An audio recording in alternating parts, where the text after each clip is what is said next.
Chapter 7:12. Soft footsteps rang out in the courtyard outside the door. The sound was very weak, particularly as the market at the end of the alley was still bustling, and would be bustling until dusk. Thus, these weak footsteps were almost drowned out by the faint sounds of bargaining. However, these weak footsteps fell into Fan Xian's ears with unusual clarity. He narrowed his eyes and focused on the movements outside. The middle and ring fingers of his hand unconsciously moved a few times. Only then did he realize that his black dagger had long fallen into the autumn rain in front of the royal palace. He didn't know where it had gone, but he remained calm. He still had full confidence that he could subdue the person outside in one blow. Hong Yiqing gripped his dagger tightly as he carefully and silently squatted behind the door. He held his breath as he watched the approaching figure. The figure strangely walked straight to the door, and gently knocked twice. Hearing the rhythmic knocking, Hong Yiqing's expression clearly relaxed. This was because this was the code used by the Qinian team to identify one's identity. Fan Xian did not relax. He was not completely sure whether or not the Qinian unit had been infiltrated by the court, or if they had already made contact with the periphery. After all, from the Dazhou incident in Gao Da's existence, the emperor's attention to intelligence far exceeded Fan Xian's or Qin Pingping's expectations. Furthermore, the internal court must have hidden many loyal people within the Overwatch Council. Otherwise, Yan Bingyun would not have been able to control that sinister courtyard within 7 days. "It's me," the figure outside the door said in a raspy voice. It seemed to know that there was someone in the room. Hearing this voice, Hong Yiqing did not recognize who it was. Fan Xian's expression immediately changed. There was joy, sadness, and surprise. The door was pushed open. A middle-aged man with an unfamiliar face, and wearing the clothing of a vegetable farmer commonly seen in the outskirts of Jingdou, walked in. "Leader Wang." Hong Yiqing lowered his voice and looked in disbelief at the newcomer. From the familiar warm smile in his eyes, he recognized the other person's identity. After all, he had been personally chosen by Wang Qinian to join the unit. He was familiar with Wang Qinian. However, in the hearts of most Overwatch Council officials, Wang Qinian had died 3 years ago because of the Dong Mountain Rebellion. How could he appear alive and well in front of them today? Wang Qinian, in disguise, patted Hong Yiqing on the shoulder. Then he focused and calmed himself. Very seriously, he suppressed his excitement and bowed deeply to Fan Xian, who was standing behind the table. "Let's talk another day. There will be a time when we meet again. Let's go do business." Fan Xian smiled and tossed the knife in his hand to Hong Yiqing. At this moment, Hong Yiqing still had an unsettled expression on his face, but he knew that the matter was urgent and did not dare to delay any longer. He bowed to the two of them, and headed towards the grassland in the west to find the person called Songji Xianling. Fan Xian walked out from behind the table, and stood in front of Wang Qinian. He looked at him quietly for a moment, and then hugged him. He patted his back forcefully and then straightened his body. He could easily see the exhaustion that Wang Qinian could not hide even after his disguise. Fan Xian gazed at Wang Qinian. Wang Qinian also gazed at him. The two of them didn't speak for a long time. After a long time, Fan Xian sighed and said, "It's truly been a long time." On the road back to the capital from Dongyi, Wang Qinian had desperately blocked the Overwatch Council's carriages and informed Fan Xian of the shocking news. At that time, the two of them had no time to say or sigh. Fan Xian had risen and rushed straight to Jingdou to save Qin Pingping. Calculating carefully, it had been exactly 8 days since Fan Xian returned to the capital before Wang Qinian once again rushed back to Jingdou. Before that, Wang Qinian had already made a difficult, flying journey from Dazhou to the northeast. 2 long journeys had truly exhausted Wang Qinian, who was no longer young. Even though he was one of the wings of the Overwatch Council, he was almost at his limit. Fan Xian helped him to a chair and sat down. After a moment of silence, he said, "Where have you been these years?" Fan Xian knew that he hadn't died. He also knew that under Qin Pingping's arrangements, Wang Qinian and his family, who had escaped Dong Mountain, had all concealed their identities. For the safety of the Wang family, Fan Xian had only investigated briefly before giving up on the job. During these 3 years, Fan Xian often thought of him. He thought of his closest subordinate, the cute old Wang who knew the most of his secrets. I've actually never left the capital. I've always been by the director's side, always watching over you. It's enough that I know you're doing well. Wang Qinian spoke in a raspy voice. Fan Xian was silent for a long time. He then said, I came back late. He was talking about the matter of Chen Pingping. Wang Qinian lowered his head, and was also silent for a long time. In a low voice he said, It was I who reported too late. In reality, the two of them had already done their best. However, they were still unable to change what had already happened. A faint sense of sorrow and self-blame filled the room. How is the family? Yes, the court shouldn't be able to find out. That's good. Come back to my side. Okay.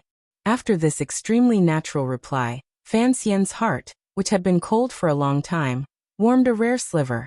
In a quiet voice he asked, I had you follow the group to Dongyi.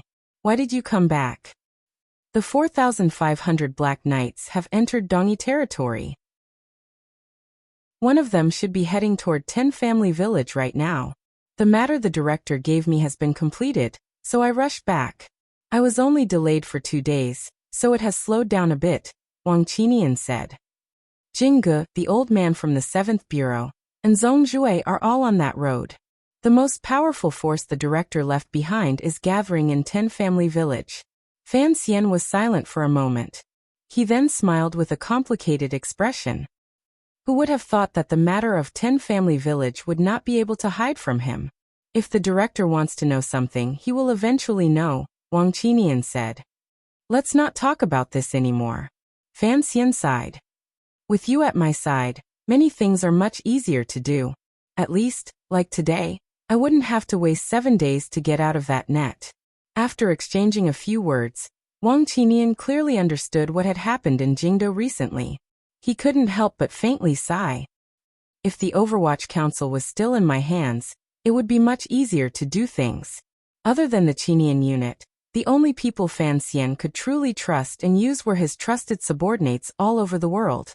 However, the headquarters of the Overwatch Council was gradually beginning to fall apart, particularly with Yan Bingyuan and his son controlling the 4th Bureau for generations. If this went on, Fan Xian and his group of old officials' influence in the council would probably grow weaker and weaker. After all, this world is still the emperor's. Even if at the beginning, the officials of the council felt heartache for the director's misfortune, as time went on, they had to accept this reality. Loyalty to the emperor and patriotism. The corners of Fan Xian's lips twitched slightly. He would only show his disdain for royal power in front of a small number of people. How many people would dare to directly oppose that chair? Sir Yan is not that kind of person, Wang Qinian said in a raspy voice. Wang Qinian said in a hoarse voice. The Lord Yan in this sentence was naturally Yan Ruahai. I don't understand what Yan Bingyuan is thinking. The director has instructions for him, Fan Xian said with his eyes slightly closed. Fan Xian closed his eyes slightly and said, The director does not want the world to bleed because of him. Furthermore, he is doing everything he can to ensure the continuation of the power in my hands, and severing me from him. If I perform as well as he thinks, in a few years, I will rise again. At that time perhaps the emperor will also be old. Yes, this was Chen Pingping's wish.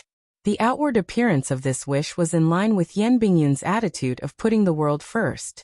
Thus, Yan Bingyun steadily and stubbornly followed Chen Pingping's plans. What followed would depend on Fan Xian's attitude. Yan Bingyun will not watch as the Overwatch Council becomes my revenge machine. Public tools cannot be used. This is probably a very advanced concept, Fan Xian said calmly. However, he has forgotten that the world is the emperor's. All of the officials' martial power is the emperor's private tool. He said with slight mockery. Unfortunately, our Sir Yan Jr. does not understand this. It is not so easy to be a loyal official and an unfilial son. I hope he can sit more stably in the Overwatch Council in the future. Wang Qinian heard that Fan Xian did not have much resentment toward Yan Bingyun. He narrowed his eyes and said, What do we do next? You rest first. 10,000 years is too long, but you can't just seize the moment. Fan Xian stood by Wang Qinian's side and gently pressed on his slightly slumped shoulders. In an even voice he said, You must be tired these days. Choose a place to stay in the capital. I don't think many people will be able to find you. Then, I have something for you to do. Given Wang Qinyan's tracking and hiding abilities, even if the court continued to cast a large net outside the Fan Manor, it probably wouldn't be able to stop him and Fan Xian from meeting with him. Although Fan Xian's body was left in Jingdo, his voice could finally travel out. It would no longer be as difficult as it had been these 7 days. Wang Qinian already knew of the information Fan Xian had sent out through the Qinian unit to various places under heaven. He did not make any suggestions for this plan. He was just not sure if Fan Xian wanted to reveal his cards here, or if he was just passively carrying out a defense, hiding his power outside Jingdo, and waiting for a suitable opportunity to explode out. I hope Ziyue can come out of Shiliang alive. Fan Xian's brows were slightly melancholic. I had originally planned on having him return to Northern Qi to do this. However, I have always been worried. After all, even if they are willing to follow me, it is because I am a Qing person. Perhaps in their eyes, I am a member of the royal family. Thus, even when facing the emperor, they can be confident and confident. However, if it is Northern Qi, he raised his head and looked at Wang Qinian. If I wanted to take you with me to commit treason, would you come with me? Wang Qinian smiled bitterly and stood up. Haven't I done a lot of these things in the past few years? Even if you want to take me into the dirt, I can only go. Fan Xian smiled and said, Thus, I will only be at ease if you do this. The two of them left the small courtyard one after the other. It was destined that no one would come to this courtyard for a very long time after spending 120 taels of silver on it. Only the lonely raindrops and the lonely cobwebs would accompany the smooth paper and the cold ink. A large hat covered Fan Xian's head. Following the muddy road in the market, he followed Wang Qinian's figure from a distance. He only relaxed when he finally lost him. For one, it was to confirm that there were no ambushes outside the little courtyard. For another, it was to calm his heart. If even he and Wang Qinian had lost him, who in Jingdo could follow him? After finishing all of this, Fan Xian's mood relaxed a little. It was like the sky that had finally stopped the autumn rain 3 days ago. Although it had not cleared up and there were still faint black clouds, they could still drift with the wind and let some clear light into the world. They would not be blindly heavy and cold. In the end, the affairs of the world had to be settled. Before the emperor acted, Fan Xian had to do his best to preserve the power in his hands. Only then would he have enough power and weapons when he laid his cards on the table in the future. For some reason, he always felt that he had made a mistake somewhere. The faint wariness was like a cloud that kept turning over and over in his mind, but he could never see its shape clearly.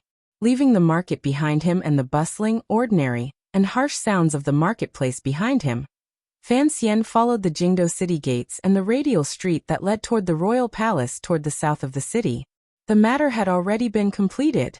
The people of the Qinian unit had collectively left Jingdo. He didn't need to worry about anything. Even being under house arrest in the manor was not an unbearable pain. However, he had to pass the royal palace on the way. Passing the royal palace in the distance, Fan Xian couldn't stop the pain. He forced himself not to think about the scenes from a few days ago. He couldn't help but begin to think about how his sister was doing in the palace. Although Eunuch Dai had said that the emperor treated Ruoro like a child, Ruoro's present identity was, after all, a hostage. She knew that her days in the palace would be difficult. This was the emperor's light brush stroke, but it directly tore apart the picture scroll that Fan Xian had worked so hard to paint. It was impossible for Fan Xian to leave Jingdo. It was all because of this. It was raining. Fan Xian lowered his head slightly and let his clothes and hat cover the fine raindrops. Silently, he left under the gaze of the royal palace. This place was strictly guarded. There were not many people on the streets, but he could hear a few curses about the weather.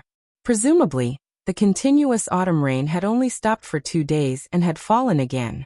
This made the people of Jingdo very dissatisfied. There were times when dissatisfaction turned into numbness from habit. The rain was not heavy. Fan Xian walked silently toward the manor like a prisoner forced into prison. There was truly nothing he could do. As he walked, he thought, He compared the person in the royal palace to himself in all aspects. In the end, he placed his thoughts on the hemp-clothed ascetic monks. From the moment Chen Pingping returned to the capital to his imprisonment to Fan Xian's charge into the execution field, the hemp-clothed ascetic monks had suddenly appeared in the royal palace, the Overwatch Council, and the execution field. Although these ascetic monks were powerful, it was not enough to make Fan Xian's heart tremble. However, he did not understand. Furthermore, because of these ascetic monks, he thought of the illusory temple that Fan Xian knew existed. The Qing kingdom had always maintained a respectful distance from the path of the gods. It was not like northern Qi, where Tianyi Dao permeated the officialdom and people. Particularly after the appearance of the powerful emperor, the status of the Qing temple in the Qing kingdom's life took a sudden turn for the worse. It completely became an accessory and decoration. The small number of Qing temple ascetic monks scattered throughout the world became an object forgotten by people. Why had these forgotten people appeared in Jingdo, by the emperor's side? Did the emperor already have complete control of the Qing temple? However, the great priest of the Qing temple had died strangely. The second priest, Great Master Sanshi, had died hopelessly. More than half of the priests of the Qing temple on Dong Mountain had died to the emperor's anger. Why had these ascetic monks of the Qing temple completely fallen to the emperor's side? Was it truly as Chen Pingping had said? He had faintly guessed that the emperor back then had truly come into contact with the will of the temple. Was it because of this that these ascetic monks did not hold a grudge of many years, and stood by the emperor's side to help him shine in this world? The rain did not grow heavier. There were opportunities in heaven and earth. When Fan Xian shook off his thoughts from the fine rain, and unconsciously raised his head, he saw the Qing temple not far in front of him. It was the Qing temple, completely black with hidden green eaves, by the desolate and quiet side of the street, receiving the rain from the heavens and not stirring up a speck of dust. It had long walls on the outside and a round tower inside. Fan Xian stared in a daze at this delicate and pretty building. He didn't know what to feel. In this temple, he had once brushed shoulders with the emperor. He had once seen a girl who loved to nibble on chicken legs under the curtains. He had also carefully studied the strange murals painted under the eaves. However, he had never understood any of the things he truly wanted to understand. He should have returned to his manor. At this moment, he unconsciously walked up the steps. Passing through the rarely closed temple door, he walked directly into the temple. Under the accompaniment of the fine autumn rain, he slowly walked through the temple. The tiredness and resentment these days had miraculously lessened. He didn't know if it was the wondrous atmosphere of the Qing temple itself, or if it was the quiet space. It was so quiet that it made one lazy to think. Very naturally, he walked to the back of the temple. Fan Xian's figure suddenly froze. He saw an ascetic monk wearing hemp clothing and a straw hat looking at him with furrowed brows at the door of the small building in the back of the temple. Fan Xian wanted to retreat, but the ascetic monk opened his mouth. The moment he opened his mouth, it was filled with admiration. His hands pressed together toward the raindrops in the sky. He sighed and said, "The will of heaven has its own encounters. Master Fan, we have always wanted to go find you. Unexpectedly you have come." Having his true identity seen through, Fan Xian's expression did not change. Calmly he looked at the ascetic monk and quietly said, "You? Why are you looking for me?" The ascetic monk held a bell in his right hand. He gently rang it. The clear sound of the bell quickly pierced through the fine rain, and spread throughout the entire Qing temple. Just like the first time Fan Xian had come to the Qing temple, there was no incense burning in the temple. Other than tourists from various provinces, probably no one wanted to come here. Thus, the Qing temple was still quiet. The clear sound of the bell did not cause any unusual movement. It only attracted a dozen ascetic monks. Wearing the same style of hemp clothing and similar old straw hats, the ascetic monks walked out from all directions of the Qing temple, and faintly surrounded Fan Xian in the center, just below the round tower. Fan Xian slowly took a deep breath, and began to slowly circulate the Zhenqi meridians that had never stopped in the two circulations in his body. Coldly, he looked at the ascetic monk in front of him and calmly said, "This temple has always been quiet. You are not preaching under heaven. Why have you come back to disturb the peace here?" Sir Fan has a kind heart, and is deeply endowed with the virtue of heaven. In Jiangnan, you cultivate in Hangzhou and gather the wealth of the world to enrich the river works. We useless people travel through various provinces, and have heard of Sir's benevolence, and seen much of Sir's kindness. We have long hoped to meet you. The ascetic monk lowered his head in greeting. He had always called Fan Xian Sir Fan, and not Sir Fan. That was because everyone in Jingdo knew that all of Fan Xian's official positions had been stripped by the emperor. I don't think you have come specially to praise me. Fan Xian lowered his head slightly and furrowed his brows slightly. He had truly not thought that when he entered the temple to take a look, he would encounter such a group of strange people. Was it truly as the ascetic monk had said, that everything was fated? However, these strange ascetic monks truly seemed to have come specially to praise Fan Xian. They took off their straw hats and respectfully knelt down in front of Fan Xian in the center. Bowing, they sincerely praised and prayed for blessings. Fan Xian's expression was indifferent, but his heart was greatly shaken. The fine rain and the sound of praying mingled together. The atmosphere was very strange. The ascetic monks did not have the habit of wearing shoes. Their rough feet had been soaked in the rain until they were white. They knelt together on the wet ground and looked as laughable as frogs. However, the powerful aura emanating from their bodies and the words they said were not laughable. This powerful aura was the aura of these dozen ascetic monks after they had harmonized. It was so pure that no one dared to underestimate it. Sincere words like chanting a mantra rang out in the rain, accompanied by a dozen shiny bald heads in the rain. It was very annoying. For the sake of the people of the world, we beg that Sir Fan enter the palace to ask for forgiveness and comfort the emperor's heart. Fan Xian's face paled slightly. In an instant, he knew what these ascetic monks wanted to do. The estrangement and dispute between the Qing emperor and Fan Xian, ruler and official, father and son, had already continued for 7 days. Neither side had shown any signs of retreat. For the sake of the people of the world? Naturally, someone had to admit their wrongs, and someone had to retreat. The Qing kingdom could only allow one dazzling leader. In the eyes of these ascetic monks, this person was the great emperor. The ascetic monks acutely sensed the Qing kingdom's greatest danger. For some reason, they decided to persuade Fan Xian on behalf of the emperor. In their hearts, and even in the hearts of the people, as long as Fan Xian once again returned to the emperor's light, the Qing kingdom and the world would certainly have an even better future. What if I am not willing? Fan Xian looked at these monks he had not had much contact with, and asked quietly. There was a death-like silence. Only the fine rain continued to fall, landing on the ascetic monks' bald heads. The rain on the eaves dripped onto the stone tiles of the Qing temple. After a long time, a dozen voices, thick and thin, big and small, but all of them were incomparably determined and holy, rang out. For the sake of the people of the world, please rest in peace. Chapter 7:13. For the sake of all life under heaven, please rest in peace. Hearing these words in the rain, Fan Xian couldn't help but laugh. His laugh was not exaggerated. The corners of his delicate and pretty face that was half exposed outside the hat curled up slightly, carrying a glimmer of disdain and a glimmer of absurdity. This was his truest reaction in his heart. Probably even he had not thought that entering the Qing temple in the rain would meet these ascetic monks. Furthermore, the temperament these ascetic monks exuded was so strange. What was the temple?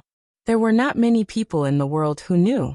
The only person who had some understanding of that indistinct place was, without question, Fan Xian, who had accompanied Xiao In in death. In the days after his rebirth, he had guessed this question more than once. However, he had never been able to find any fundamental answers. Fan Xian knew many of the priests, ascetic monks, and monks who served the temple. Among them, the most famous was, without question, the imperial advisor of Northern Qi, the person in charge of Tianidao, Master Ku He.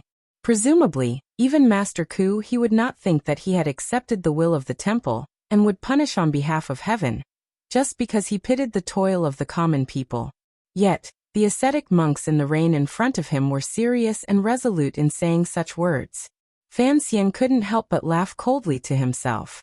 Why must it be me who rests in peace, and not someone else? Fan Xian slowly withdrew the smile on his face. Looking at the ascetic monks around him, he calmly asked, "If there is a God in the world, presumably in his eyes, all life is equal. Since that is the case, why must you target me? Could it be that the ascetic monks who serve the temple are nothing more than scoundrels who bully the weak and fear the strong?" These mocking words clearly had no effect on the ascetic monks. They continued to kneel calmly around Fan Xian's body, as if they were worshipping him.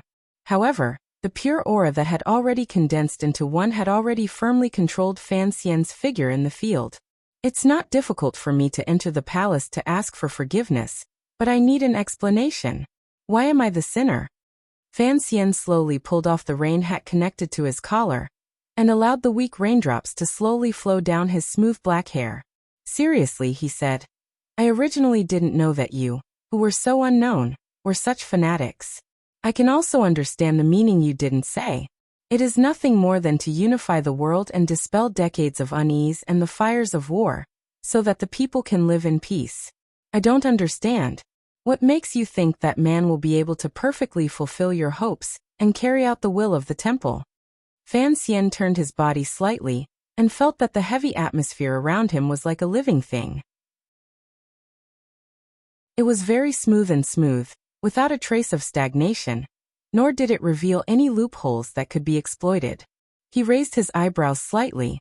He had not thought that these ascetic monks would be able to combine their individual realms of power to form such a powerful force when they worked together. Perhaps this was the reason the emperor had summoned these outwardly wooden, but inwardly fanatical ascetic monks back to Jingdo. From the first step into the Qing temple, if Fan Xian wanted to escape the encirclement of these ascetic monks, he should have reacted at the first instant. However, he had already missed that opportunity and sunk into a heavy encirclement. Perhaps he had underestimated the power of the ascetic monks. More importantly, it was because he wanted to talk to the ascetic monks.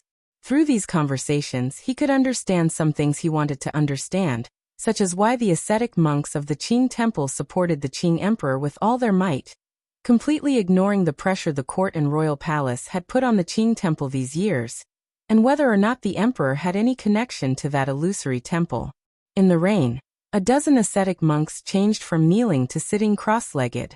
They continued to surround Fan Xian in the center. Their expressions were wooden. It was as if they were no longer bothered by external things. There was a long silence. Perhaps these ascetic monks still hoped that Sir Fan could be convinced by them and not cause the Qing kingdom, which was about to unify the world, to sink into turmoil. Thus, a voice rang out in front of Fan Xian. An ascetic monk put his palms together. Raindrops hung on his weak eyelashes. He said slowly, "Your Majesty is a person who has received the heavenly revelation. We wanderers should help Your Majesty unify the world and benefit the people." "Tianqi, when?" Fan Xian asked with his hands behind his back. His expression did not change as he stared at the ascetic monk's old face. He could easily see that these ascetic monks were not young anymore. "Decades ago." A voice rang out from behind Fan Xian. The answer was very vague. Fan Xian narrowed his eyes slightly and began to think quickly. "Did an envoy pass on the temple's will to you?" Fan Xian asked. "Yes." This time, it was another ascetic monk who answered. His answer was clean and tidy, without the slightest hesitation. However, this answer made Fan Xian's eyes narrow even more. The temple occasionally sent an envoy to the world. This was in itself one of this land's greatest secrets. If he had not grown up by Uncle Wu Zhu's side and learned so many secrets from Xiao En and Chen Pingping, he would not have been able to ask these questions. However, these ascetic monks were not surprised to hear the word envoy from Fan Xian. It was as if they had long expected that Fan Xian knew some of the temple's secrets. This matter surprised Fan Xian. "But the great priest is dead. Sanshur is also dead. Your companions on Dong Mountain are also dead." Fan Xian continued to speak calmly. Even the autumn rain could not hide the viciousness and mockery in his tone. "Who wouldn't die? Then why didn't you die?" "Because the emperor still needs us." "It sounds like you are very much like the girls in my brothel." The atmosphere in the Qing temple in the rain was strange. Fan Xian continued to calmly and continuously ask questions. The ascetic monks sitting around him each answered his questions. Their answers were wooden, steady, and orderly. They opened their mouths one by one. Of the 16 people present, it was as if only one person answered. Fan Xian's heart gradually sank. It looked like these strange ascetic monks had practiced hard for many years, and had reached a powerful realm in the art of connecting their minds. What chilled him even more was the information regarding the emissary of the temple. The last time the temple envoy had come to the world was in the 5th year of the Qing calendar. This envoy had come ashore from the south. Along the way, he had indifferently learned the customs and habits of human society like a wild beast. In the process of this habit, many people in the southern provinces of the Qing kingdom had died at the hands of this envoy. Perhaps it was a habitual indifference to life, or perhaps this envoy wanted to hide the news of his existence. In any case, the 13 yamens of the Ministry of Justice had paid a great price, and still hadn't been able to touch even a corner of this mysterious envoy's clothing. At the time, the Qing court only saw this person as a ruthless criminal with superb martial skills, and didn't know his true identity. That was why the Ministry of Justice later asked the Overwatch Council for help. Yan Bingyan was cautious and asked Fan Xian to borrow the Tiger Guard. Before the Overwatch Council could act, this temple envoy had already arrived in Jingdo. He came to the alley beside the Fan Manor, and was stopped by Wu Zhu beside a noodle stand. After a battle between commoner grandmasters, the temple envoy died, and Wu Zhu was heavily injured. He disappeared and spent many years recovering on Dong Mountain. The remains of this emissary of the temple were burned in the Qing temple. Fan Xian's gaze passed through the curtain of rain toward the barren plain behind the Qing temple. His gaze was slightly cold. He thought of the scene of the emperor and the great priest looking at the temple envoy in the fire. For a moment he didn't know what to say. The great priest of the Qing temple had been preaching in the swamps and wastelands to the south of the Qing kingdom. Coincidentally, he returned to the capital not long before the temple envoy entered the capital. Then, not long after the envoy melted into the fire, he died of a serious illness. Was this a coincidence? Of course not. At least Fan Xian didn't believe it. The matter of Uncle Wu Zhu being injured, and the arrival of the emissary of the temple, were things he only learned later. After a long time, he could only vaguely find this far. At least, it proved that the emperor had certainly reached some kind of agreement with the emissary from the temple through the great priest of the Qing temple. In the 5th year of the Qing calendar, the emperor hoped to use his illegitimate child as bait to lure the temple envoy and Uncle Wu Zhu into mutual destruction. However, he did not achieve his goal. In order to bury this matter and not let Fan Xian know of it, the great priest had to die. Fan Xian withdrew his gaze and looked at the ascetic monks in front of him. Naturally, he thought of the so-called Tianqi and the will transmitted by the temple emissary. That emissary was presumably the one who came to the Qing kingdom 22 years ago. Looking at it now, that envoy had not only moved Uncle Wu Zhu out of Jingdo, he had also represented the illusory temple, and reached some kind of cooperation with the emperor. Cooperation between the emperor and the temple? Fan Xian furrowed his brows. The first time they worked together, they killed Yi Qingmei.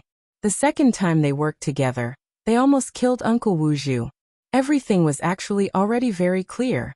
The only thing he didn't understand was why the temple, which ostensibly did not interfere in worldly affairs, would make such a choice in the human world. The ascetic monks surrounding Fan Xian in the Qing temple were all rather old. Over 20 years ago, they had already learned of the temple's will. In their wild joy, they had loyally thrown themselves into the ranks of the Qing emperor's service. During these 20 years, they had walked among the people, spreading what should be good teachings. They ate one mouthful at a time, drank one ladle at a time, and lived a hard but peaceful life. At the same time, presumably, they were also acting as secret agents for the emperor.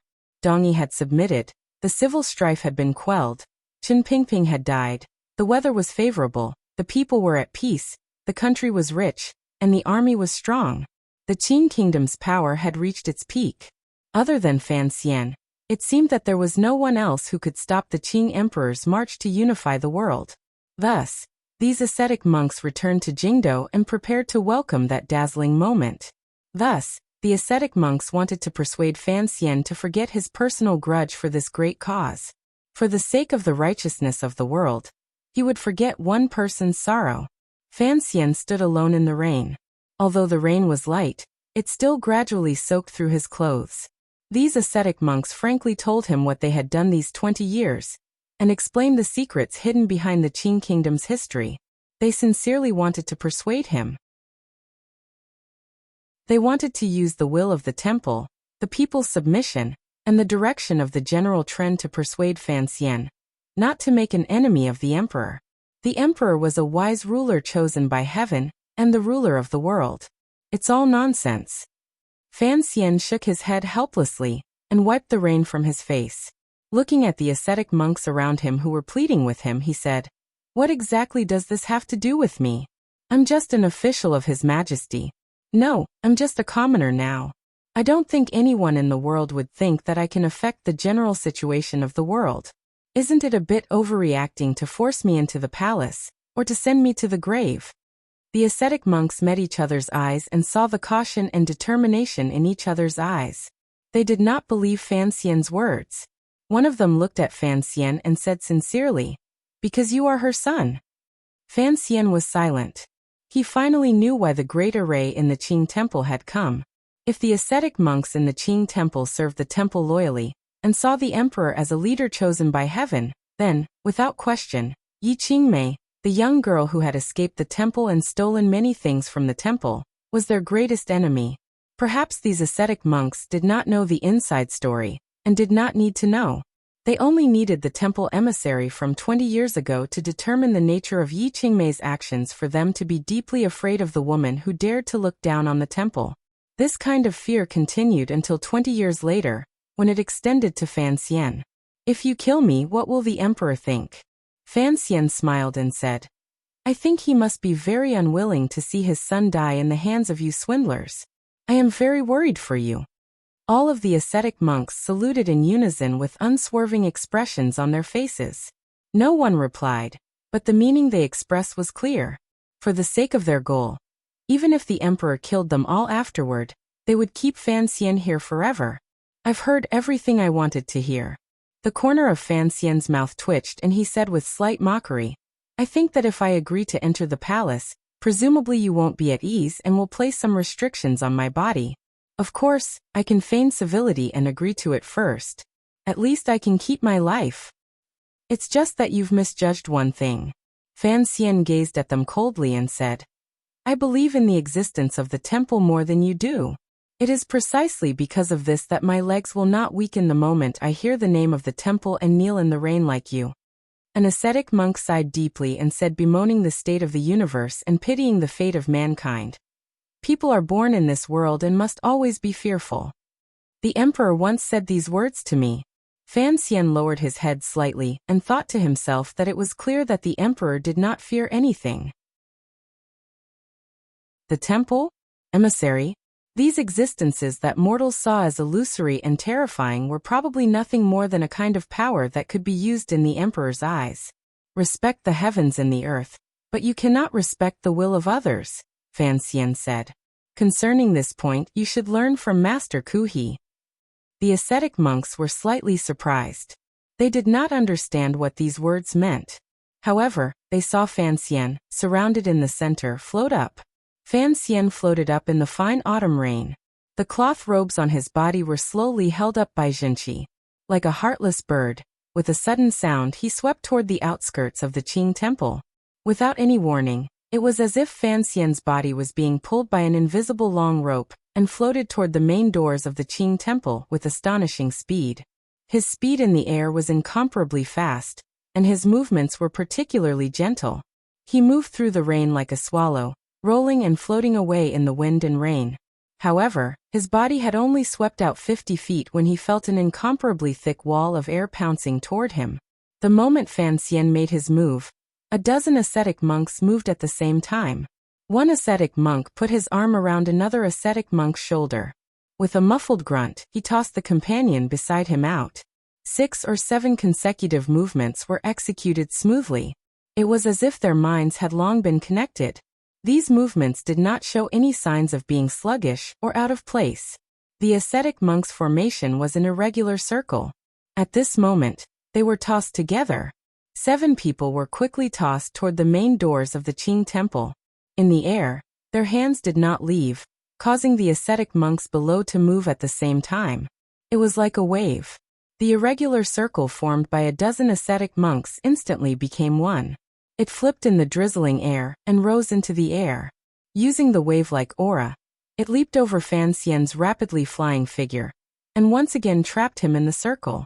A circle flipped in the air and then landed on the ground. It was still a circle. Fan Xian was still in the center of the circle. After a moment, the rain continued to fall. The situation did not seem to have changed at all. Other than everyone moving about 70 feet toward the main doors of the Qing temple, the ascetic monks did not give Fan Xian any chance to attack first. They chanted in unison. Countless pairs of powerful zhenqi and determined palms slammed toward Fan Xian's body. No one knew what secret method the ascetic monks practiced to be able to connect their minds and perfectly merge their true power together. The countless palms slammed forward like a shining god. In an instant, countless pairs of divine hands appeared. Indifferently and mercilessly, they wanted to eliminate the demon in front of them. All of the space around Fan Xian was covered by the shadows of palms that blocked out the sky and the rain. It was like a large net falling down. It was impossible to see any gaps. This was the so-called beauty of harmony. When beautiful to the extreme, it was dangerous to the extreme. The wall of qi crashed toward him. Fan Xian forcefully twisted his body in the air. He forcefully absorbed the flow of air around him that he could feel from every inch of his skin. He forcefully circulated 2 great circulations. His body was forced to land on the ground, but the tip of his foot touched the wet ground. Tyrannical zhenqi gathered in his fist. He threw a punch toward the most powerful point in the thick wall of qi. In the instant that he was forced back into the harmonious situation, Fan Xian deeply smelled the scent of danger. 8 days ago he had charged into the Jingdo execution field. He had stabbed an ascetic monk to death and forced back another. At the time, he had also paid the price of being hit 3 times. However, it was clear that the ascetic monks on the execution field had not displayed their greatest power. Fan Xian knew where the ascetic monks' power lay. It was in their ability to perfectly gather their individual power into one. This was not a group fight. It was not even the perfect teamwork of the Sword Hut disciples.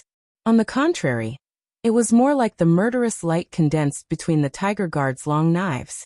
When these ascetic monks formed a harmony, regardless of which ascetic monk Fan Xian faced, it was the same as facing them as a whole. In Fan Xian's eyes, the invisible wall of qi in front of him was as clear as a wall of white fog of varying thicknesses.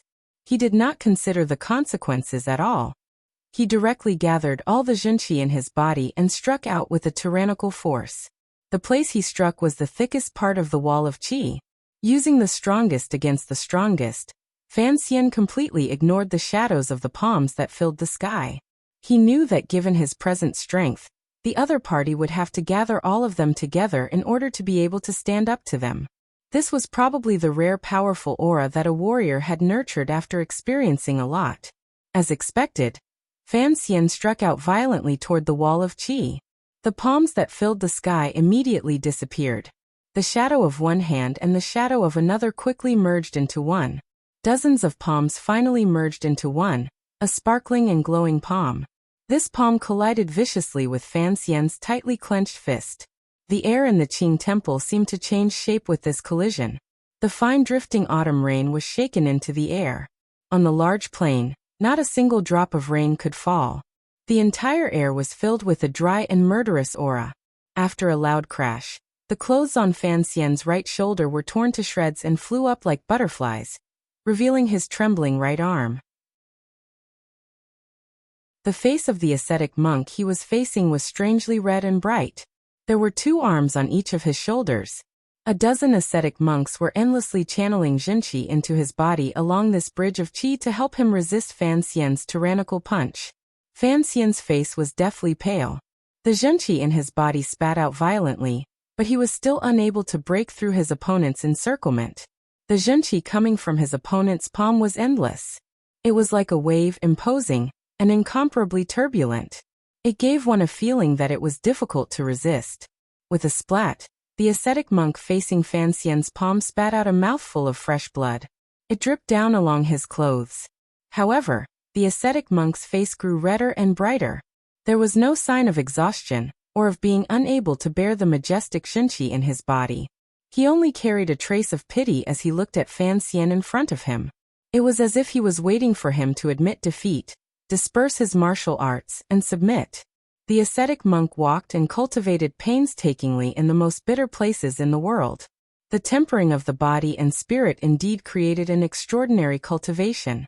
Signs of defeat had already appeared, but Fan Xian's eyes remained icy cold. There was not a trace of panic. There wasn't even the excitement of fighting for his life. There was only calmness. Calmly, he looked at the ascetic monk close to him and stared into his shining eyes. It was as if he wanted to see the color he hoped for in his eyes. Only Fan Xian knew that with just this exchange of fist and palm, the meridians in his body had been shaken to an unbearable state. His large and small circulations spun rapidly as he desperately exhaled Xinqi along his fist. He was almost unable to hold on. In particular, the vital point of the mountain at his waist was beginning to heat up faintly. It was a sign of exhaustion. After all, it was an injured and weak body. Fan Xian's most vital point was there. He had only rested for a few days in the Fan Manor. During these few days he had viciously used martial arts to kill people. His state of mind had not calmed down. He had not recovered to his peak. Fortunately, his meridians were different from those of a normal person. He had one more circulation than a normal person. That was why he could use his weak body to hold on for so long in front of the ascetic monk's harmonious power. If it had been 13th Wang or Haitang, they probably would not have fared better than him. However, Fan Xian still did not panic or despair. He only looked coldly into the ascetic monk's bright black eyes. Finally, just as Fan Xian was about to be unable to hold on, a wretched green color finally appeared in the eyes of the ascetic monk close to Fan Xian's fist and palm. It was a wretched green color that was completely at odds with the eyes of a normal person. Then 2 streams of black blood slowly flowed out of the ascetic monk's nostrils. The ascetic monks around Fan Xian did not notice this. They only sat cross-legged in the surroundings with their heads lowered in meditation, endlessly activating the resilient Xinqi in their bodies. A glimmer of understanding flashed through the wretched green eyes of the ascetic monk with the black blood flowing out. Glancing at Fan Xian, he finally understood why the young man in front of him was willing to listen to their pleas earlier in the rain. He was using this autumn rain to spread the poison. The ascetic monk finally remembered Fan Xian's true teacher. He was the last disciple of that old poisonous creature. The ascetic monk felt as if his internal organs were being bitten by insects. His throat began to hurt, and the corners of his eyes began to grow numb. He knew that the poison in his body was beginning to act up. If he stopped now, presumably, he could use the Xinqi in his body to suppress the poison. However, it was impossible for a colorless, odorless, and insoluble poison powder to be too terrifying. This was an innate principle of nature and common sense that all martial cultivators knew. The ascetic monk also knew this. Thus, he was not worried about his fellow disciples. Other than him, who had faced Fan Xian head-on, and thus had the poison take effect the fastest, the other disciples should be able to hold out longer. The ascetic monk did not want Fan Xian to leave because he had already discovered that Fan Xian could not hold on much longer. A glimmer of peace flashed through his wretched green eyes, as well as a glimmer of determination. With a muffled grunt, he completely abandoned the defense of his state of mind, and opened up all of his meridians, allowing the Xinqi to pour in from both sides. Then he pushed it along his arm toward Fan Xian's bare right arm. All of it was done in one palm. He was willing to use his death to exchange for Fan Xian's death, and the prosperity of the Qin kingdom. However, Fan Xian was not willing. A biting coldness flashed through his eyes. He knew that the ascetic monk had forcefully activated his Xinqi. The poison had entered his heart and could no longer be saved. He sunk his Xinqi into his lower body and relaxed his right shoulder slightly. Using the power of the coffin breaker technique, he prepared to use his right arm to exchange for the death of the ascetic monk, the eye of the array, and then escape. Faced with this dangerous situation of death, Fan Xian had the willpower and courage to break his arm to survive. Other than Fan Xian, there were other people in this world who did not want to see Fan Xian die. The heart-chilling circle in the autumn rain rolled in a circle in the air. It was getting closer to the front door of the Qing temple. At this most dangerous moment, the two words on the sign behind the Qing temple's front door suddenly dimmed. It was not that the sky had dimmed or that the two golden words had suddenly rusted. Rather, a shadow floated up and covered some of the light from the two words. In an instant, the shadow passed through the rain and floated to the back of the ascetic monk facing Fan Xian without any obstruction. Miraculously, the shadow spread out behind the man's neck. For limbs grew out and a sword grew out. With a hiss, the tip of the sword pierced into the ascetic monk's neck like a venomous snake and came out through the soft bones of his throat. The sharp blade had already cut through the ascetic monk's windpipe, esophagus, and blood vessels.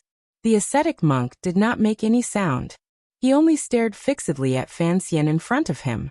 The wretched green in his eyes was very strong, but his pupils did not shrink. It was as if he wanted to use his gaze to kill Fan Xian in front of him. At the same time the shadow formed the sword, Fan Xian's empty and powerless left hand rose up with difficulty. His fingertips dug slightly, and the hidden crossbow bolt broke out of his sleeve. It pierced deeply into the ascetic monk's left eye, sending up a spray of blood. This ascetic cultivator had the lifetime cultivation of a dozen ascetic cultivators gathered on his body. He was extremely powerful and thick. However, when he was attacked by two vicious killing moves at the same time, he still paused in the end.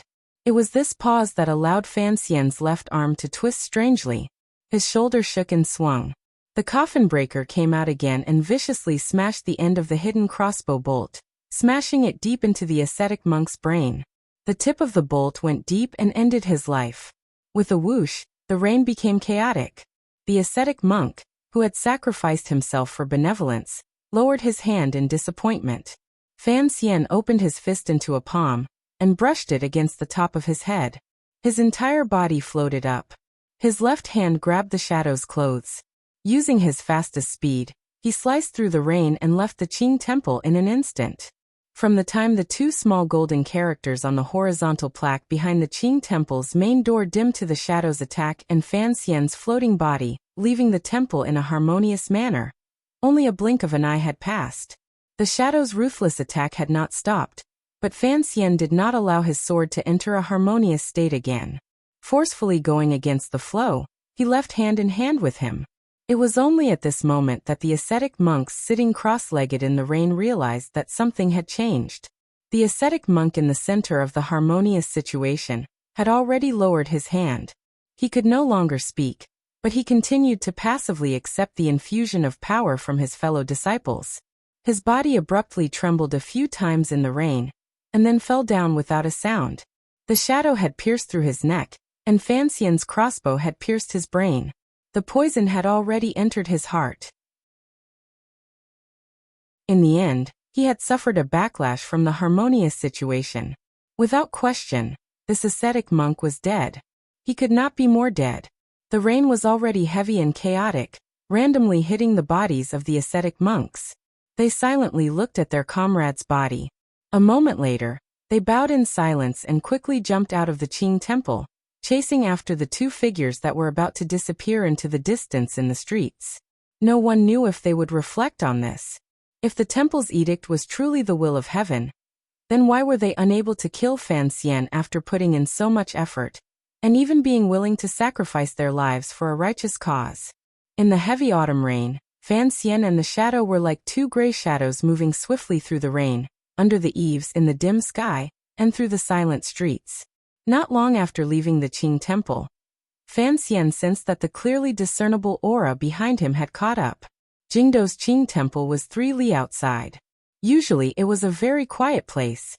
Very few people passed by, and there were no private residences around that could be used.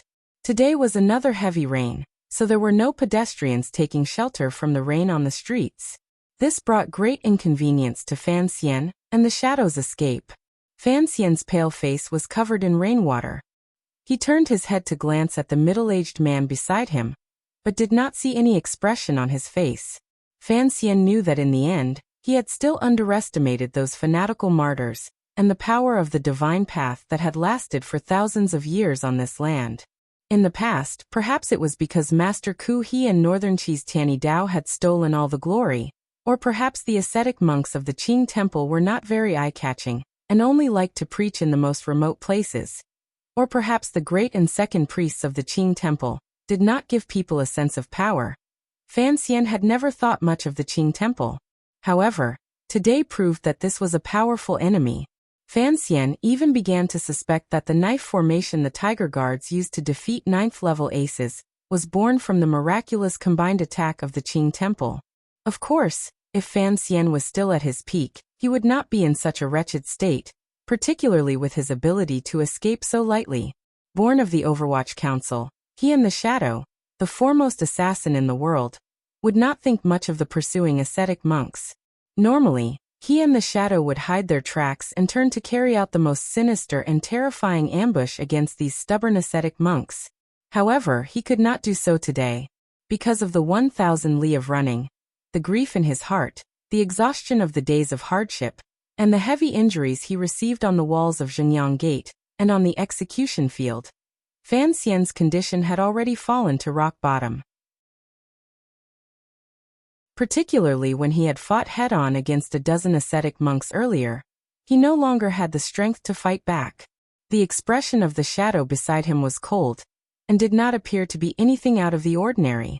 However, after many years of cooperation and closeness, Fan Xian could clearly see that the injuries on the Shadow's body were also very serious, perhaps even more serious than his own.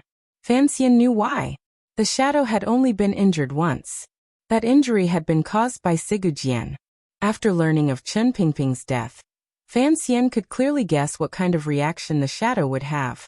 He was clearly in Dongyi, but he had returned to Jingdo at almost the same time as Wang Qinian. The speed at which this foremost assassin returned was faster than Wang Qinian, and possibly even faster than Fan Xian. With such a rush, the Shadow's injuries had presumably worsened. Fan Xian tilted his head and glanced at the Shadow, but didn't say anything. Split up in front. The Shadow spoke in a raspy voice. It carried a strange tone. It looked like this assassin also knew that their present situation could not be worse. They had to split up and divert the pursuing soldiers. Fan Xian nodded. He knew that if they split up now, the two of them would meet again soon. At the end of the street, the Shadow suddenly passed into a small alley. Perhaps in a moment, he would become a wretched merchant hiding from the rain under the eaves. However, before he left, he coldly said something that made Fan Xian's heart sink. His mouth began to taste bitter. When you are going to kill him, shout for me. Because of the impact these words had on his state of mind, Fan Xian ran a little further than he had planned. The ascetic monks behind him followed from a distance, but Fan Xian was not worried. He passed through a small alley and came to the intersection of Dongchuan Street. He entered the main hall of Danbo bookstore. When he came out through the back door, he had already become a scholar holding an umbrella. He came to the door of the Imperial College and saw hundreds of umbrellas, thousands of umbrellas, and the fresh-faced and sunny students under the umbrellas.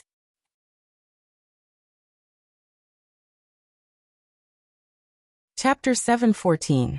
The last time he had come to the Imperial College was a few months ago. That day, the spring rain fell. Fan Xian had come to the Imperial College to see who the scholar about the matter of Sun Jingxiu, the Jingdo magistrate. At that time, he had returned to the capital with a peerless achievement. It had truly been glorious and glorious. He had resisted the pressure of the Hall of Governmental Affairs and humiliated Scholar He's will. He had been confident and arrogant, climbing to the second peak of his life. Once the rain stopped and the black umbrella fell, he was recognized by the students of the Imperial College and caused a small commotion. He had escaped from the Qing temple in the bleak autumn rain. His face was slightly pale, and his arms trembled slightly. Some of the rain had leaked through the cloth umbrella and soaked his clothes, making him look somewhat wretched. Fan Xian had already been stripped of all of his official positions and titles. He had become a proper commoner. Furthermore, the entire Jingdo knew that the emperor was torturing this once glorious young man. The Fan Manor was like a house arrest. No one dared to come to his door or show their support. In a mere few months, his life circumstances had completely flipped around. Thinking of this, Fan Xian couldn't help smiling. Lowering his head and holding the umbrella, he walked past the Imperial College students who were discussing something and headed deeper into the Imperial College. In the rain, the Imperial College appeared particularly beautiful and quiet. Old trees stretched out their old branches on either side of the stone path, providing a rare comfort for the scholars running through the rain. Along the way, the autumn yellow had not yet risen, but the spring green was still there. At dusk, the school bell rang in the distance, clearing one's heart. Fan Xian no longer worried about the Qing Temple ascetic monks chasing him from behind. Putting aside whether or not they could find him while surrounded by hundreds of Imperial College students, the Imperial College was a sacred and important place. Even if the ascetic monks were willing to sacrifice themselves, they probably would not dare to charge in like a butcher and risk a commotion among the scholars. Holding the umbrella, he walked toward the Imperial College. After walking for a long time, he finally came to a relatively quiet place where the teachers were. Fan Xian habitually walked around the long corridor and entered a small courtyard. Passing by the screen wall, he slowly stopped his steps. This was his room in the Imperial College. A few teachers and talented students had been transferred under him. They had been editing books in this courtyard for a number of years. The carriage of books Sir Zhuang Mohan had given Fan Xian had been reorganized in this place, and then sent to Xishan Paper Workshop for the final edition. In the end, it was sold at a fair price by the Fan Manor's Dambo bookstore. These years, the work of organizing books had continued, so the Dambo bookstore had been losing money the entire time. However, Fan Xian did not care about this. Just like how he had felt when he saw the bookshelves in Sun Pin, Er's boudoir during the Jingdo Rebellion, Fan Xian thought that this kind of thing was meaningful. Since it was meaningful, he would continue to do it. He stood quietly by the screen wall and looked at the movement in the room. He was comforted to find that although the emperor had beaten him into a commoner, the Imperial College teachers and students who had followed him for a number of years had not been implicated. Furthermore, the work of editing books continued and had not been affected. A glimmer of warmth rose in Fan Xian's heart. He gazed into the room and smiled. Before the Imperial College teachers discovered him, he turned and left the familiar courtyard. Slanting through the small hill in the northeast corner of the Imperial College, he followed a shallow lake and came to another familiar courtyard. This courtyard and these rooms were where Xu Wu the scholar had lived when he taught. Later, Hu the scholar had been summoned back to Jingdo by imperial edict and squeezed in. After Xu Wu retired, this courtyard belonged to Hu the scholar alone. The last time Fan Xian had asked for Hu the scholar's help, it had happened in this courtyard. Fan Xian pushed open the door and entered. He bowed to the shocked officials and teachers. He then walked into the study alone, leaving behind the group of people looking at each other in dismay. Hearing someone push open the door and enter, Hu the scholar, who had been buried in his desk, raised his head.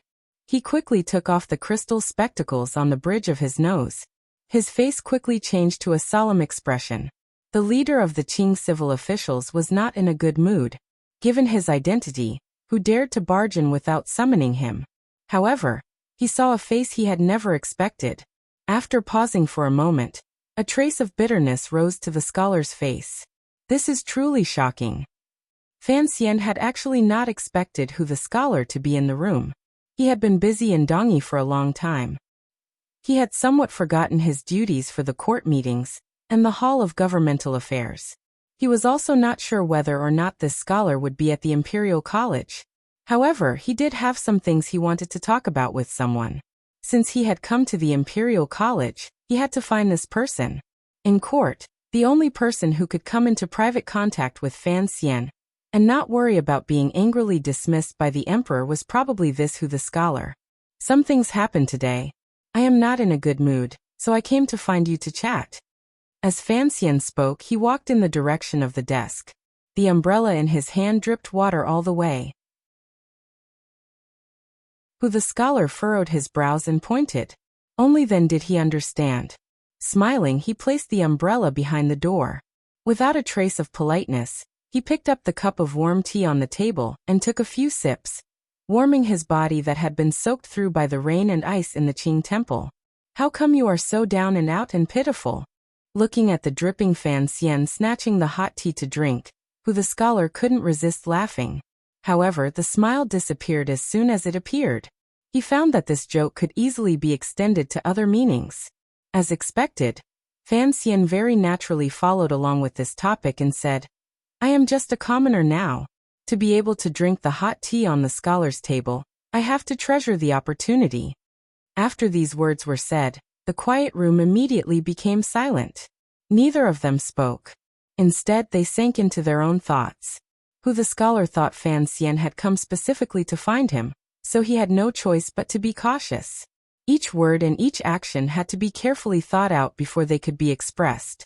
After a long time, who the scholar looked at him and said, Why did you want to come out for a walk today? A strange smile rose to the corners of Fan Xian's lips. His voice was slightly cold. Has the palace ordered me to be confined? Who the scholar smiled. Fan Xian continued warmly, Since there isn't, why can't I come out for a walk? In particular, His Majesty has stripped me of all my duties, but what is very wonderful is that he has left me a teaching position at the Imperial College that has no rank or rank. My coming to the Imperial College today can be considered to be considerate of His Majesty's wishes, to show that this commoner has no resentment. There was resentment in his words. If a normal official had said such words in front of who the scholar would certainly have harshly reprimanded them. Facing Fan Xian, he could only maintain his silence. Of course, the atmosphere of this conversation was completely different from the conversation in the spring rain. After all, although Fan Xian's words were fearless at that time, they were fearless with the emperor's permission. Who the scholar could still join in the fun. Now the emperor had withdrawn this permission. Who the scholar's response was particularly difficult. He paused for a moment, and then looked at Fan Xian. Seriously, he said. I am not very clear about your thoughts. Yesterday, when I entered the palace, I had a conversation with the emperor. When it came to the matter of the Fan Manor, the emperor had a comment about you. Fan Xian slowly raised his head and didn't ask. The calmness in his eyes did not match the confusion in his heart. Everything about Nji is good. It is just that his personality is too direct and stubborn. Who the scholar glanced at him and took the teacup from his hand. Leaning slightly, he went to refill the tea on the little stove at the side. Who the scholar had his back to Fan Xian. His voice was flat and indifferent. Quietly he said, direct and stubborn. It looks like the emperor understands you and is considerate of you. No matter how big a mistake, it can be washed away with these words. This is a problem of personality, not a problem of natural disposition. You have to understand the emperor's painstaking efforts. Painstaking efforts? Fan Xian's brows slowly furrowed. They were beautifully furrowed and cold. He understood what who the scholar's words represented. The man in the palace still had 30% hope and 30% tolerance for his illegitimate child. How much of the remaining 40% was anger, and how much was fear? No one could say for sure. Who the scholar turned his body and placed the teacup in front of Fan Xian. Looking into his eyes, he said seriously, direct and stubborn. This is a person of character. The emperor likes true lovers like you. It is not that the emperor cannot forgive you for the mistakes you have made these days. What is important is that you know where you went wrong and let the emperor know that you know your mistakes. Fan Xian sat silently in the chair. He knew that who the scholar had misjudged his intentions for coming today. However, it was impossible for the two of them to speak openly like they did in the past. He was not stupid enough to argue back. He only unconsciously and slowly said, Where did I go wrong? You know where it is. You need to show your attitude. Who the scholar's brows furrowed. With slight worry he said, Any of the things you have done these dozen days is enough for you to be struck into the dust and unable to rise again. The Black Knights have passed through the provinces. The memorials accusing you these days have flown into the hall of governmental affairs like snowflakes. Probably the officials in these places still don't know that the emperor has long punished me. Fan Xian smiled. When has the emperor truly punished you? Who the scholar's brows furrowed even deeper. Even the moisturizing cream he had to wear every day was almost unable to hide the deep wrinkles on his forehead. He looked at Fan Xian with a slightly disappointed gaze and said heavily, If you truly want to be punished according to Qing law, even if you have entered the body of the 8 deliberations, how many heads do you have to chop off? Can it offset these? The scholar looked at the silent young man in front of him. For some reason, a fire of anger that was difficult to suppress rose in his heart. Lowering his voice, he scolded. Don't you understand that the emperor has already been sufficiently lenient toward you? If you continue to challenge the power of the court like this and sharpen the emperor's patience. So what? Fan Xian woodenly cut off the scholar's words. The scholar looked at him calmly. The disappointment in his eyes grew stronger and stronger. After a long time, he said in a raspy voice, "Do you want to die?" Fan Xian raised his head to look at him. Don't rely on the emperor's favor to continue making trouble without regard for the law and morality. It looked like the scholar was truly angry. As the leader of the Qing civil officials, he had been like the other officials in court these days, watching as the emperor and Fan Xian turned against each other. He watched as the originally beautiful autumn scenery of the Qing kingdom added countless dark clouds because of this sudden change.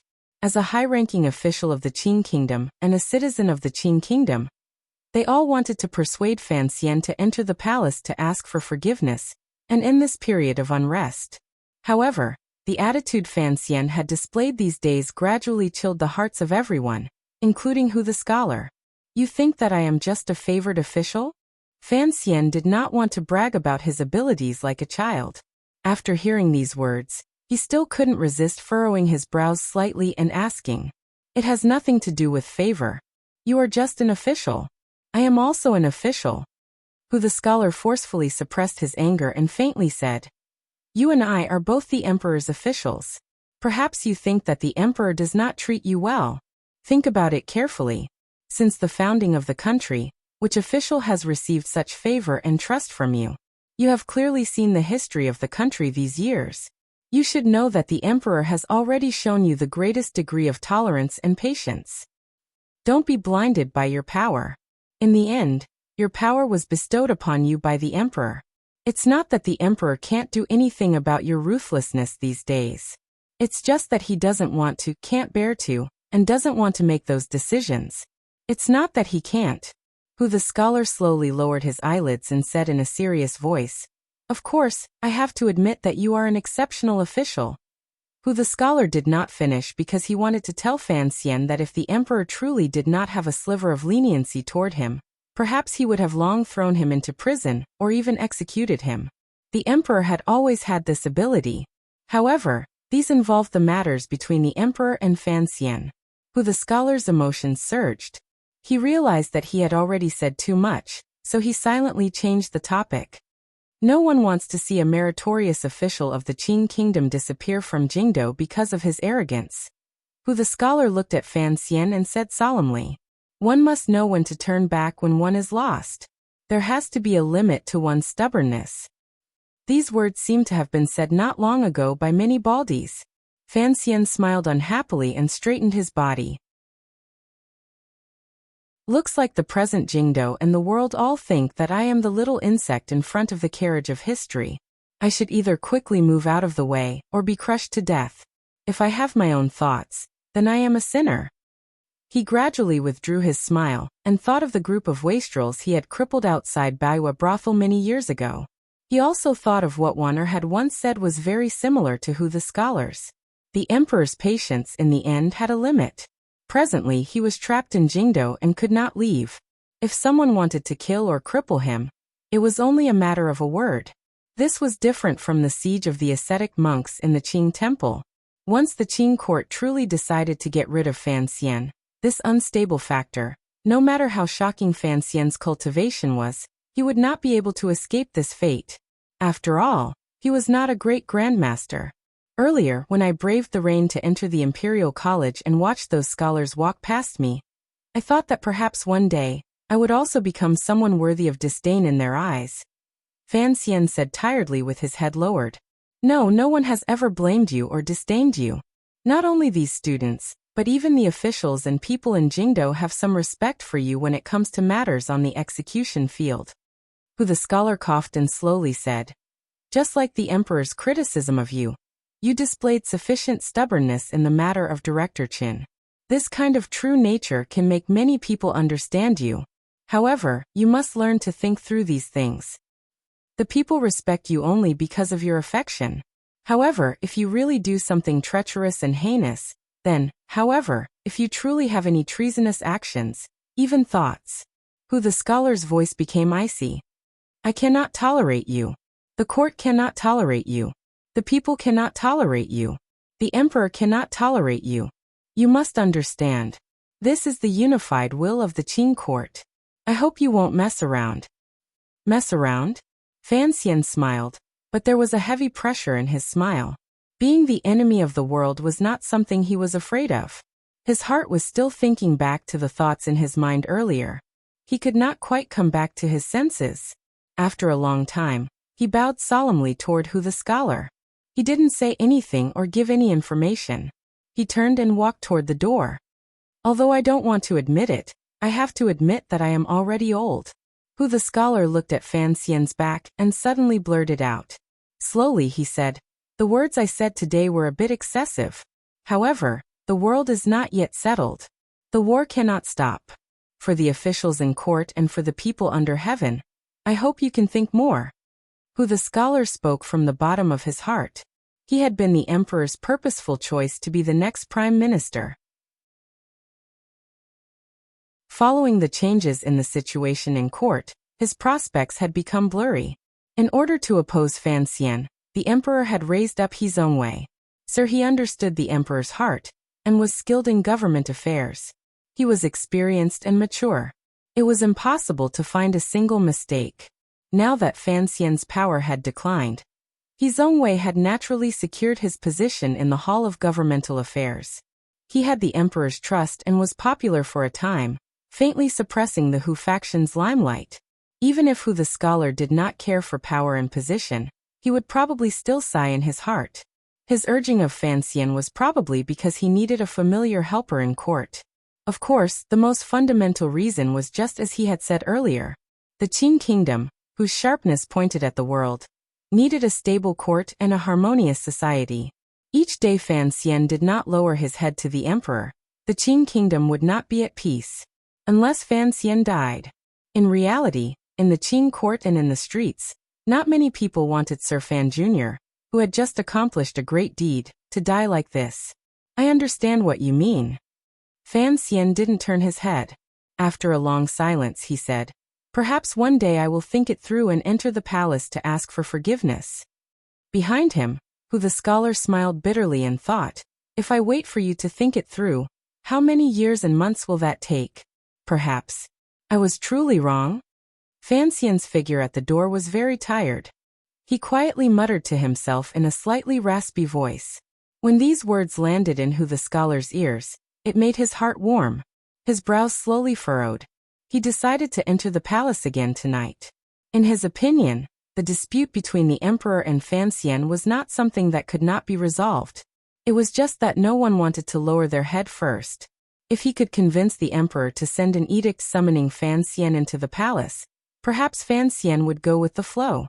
As he thought this, Fan Xian suddenly turned his head and said, "Although I am no longer in the Overwatch Council, I know a very interesting piece of news. Perhaps you would like to hear it." Hu the scholar raised his head slightly. Fan Wuxia is a strategist in Scholar He's manner. Fan Xian bowed again, and walked out of the room.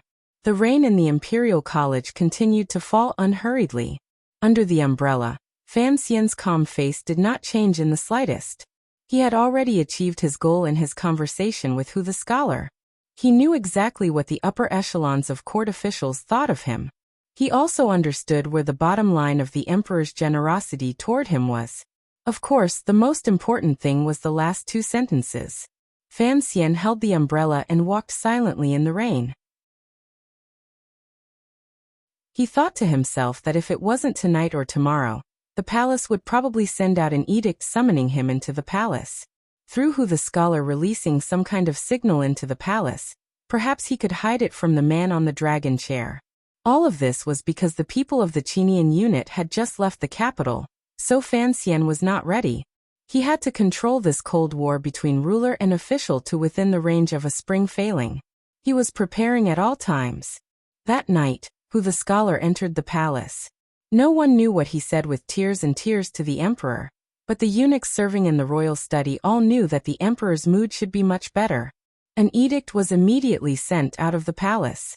The dark killing field outside the Fan Manor, which had been tormented for 7 days, came to an end, until Scholar Hu left the royal palace with a peaceful and happy expression. He still did not tell the emperor the shocking news Fan Xian had told him. For one reason, he didn't understand why Fan Xian had told him such an important matter. Was there a hidden conspiracy behind it? For another reason, the Qing kingdom was like what Hu the scholar believed. What they needed was unity. In the Imperial College he only felt that the name Fan Wujiu sounded familiar, but he couldn't remember who it was. After all, he was the head scholar of the Hall of Governmental Affairs. In the time it took to drink a cup of tea, his subordinates found out that Fan Wujiu was one of the 8 generals of the second prince's manor. Walking out of the palace and into the carriage, Hu the scholar couldn't resist sighing. He gently stroked his beard and smiled. He thought to himself that Sir Fan Jr. was indeed a cute person who held grudges.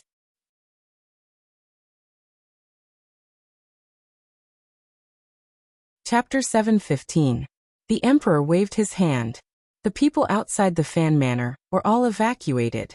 This was the power of a feudal ruler. He could do as he pleased. As for the subordinates and officials who had died muddle-headedly outside the Fan Manor, because of the battle between him and his father, who would care? The royal study was not quiet. After Hu the scholar left, the emperor began to play chess with Fan Ruoruo.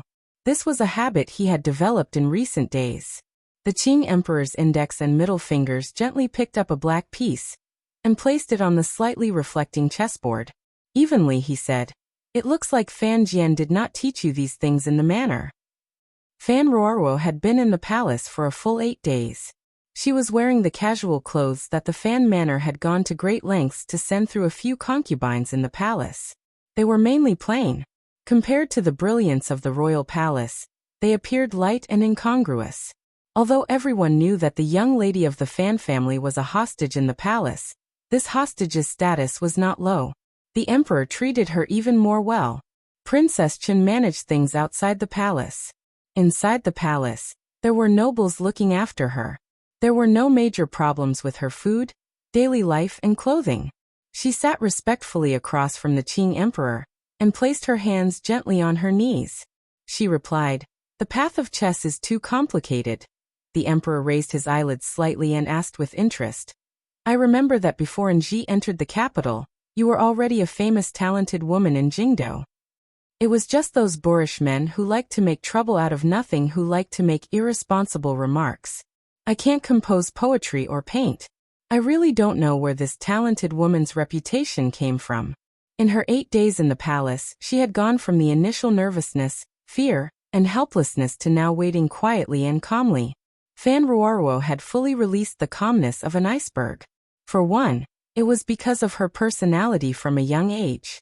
More importantly, it was because of Fan Xian's imperceptible influence over these dozen years.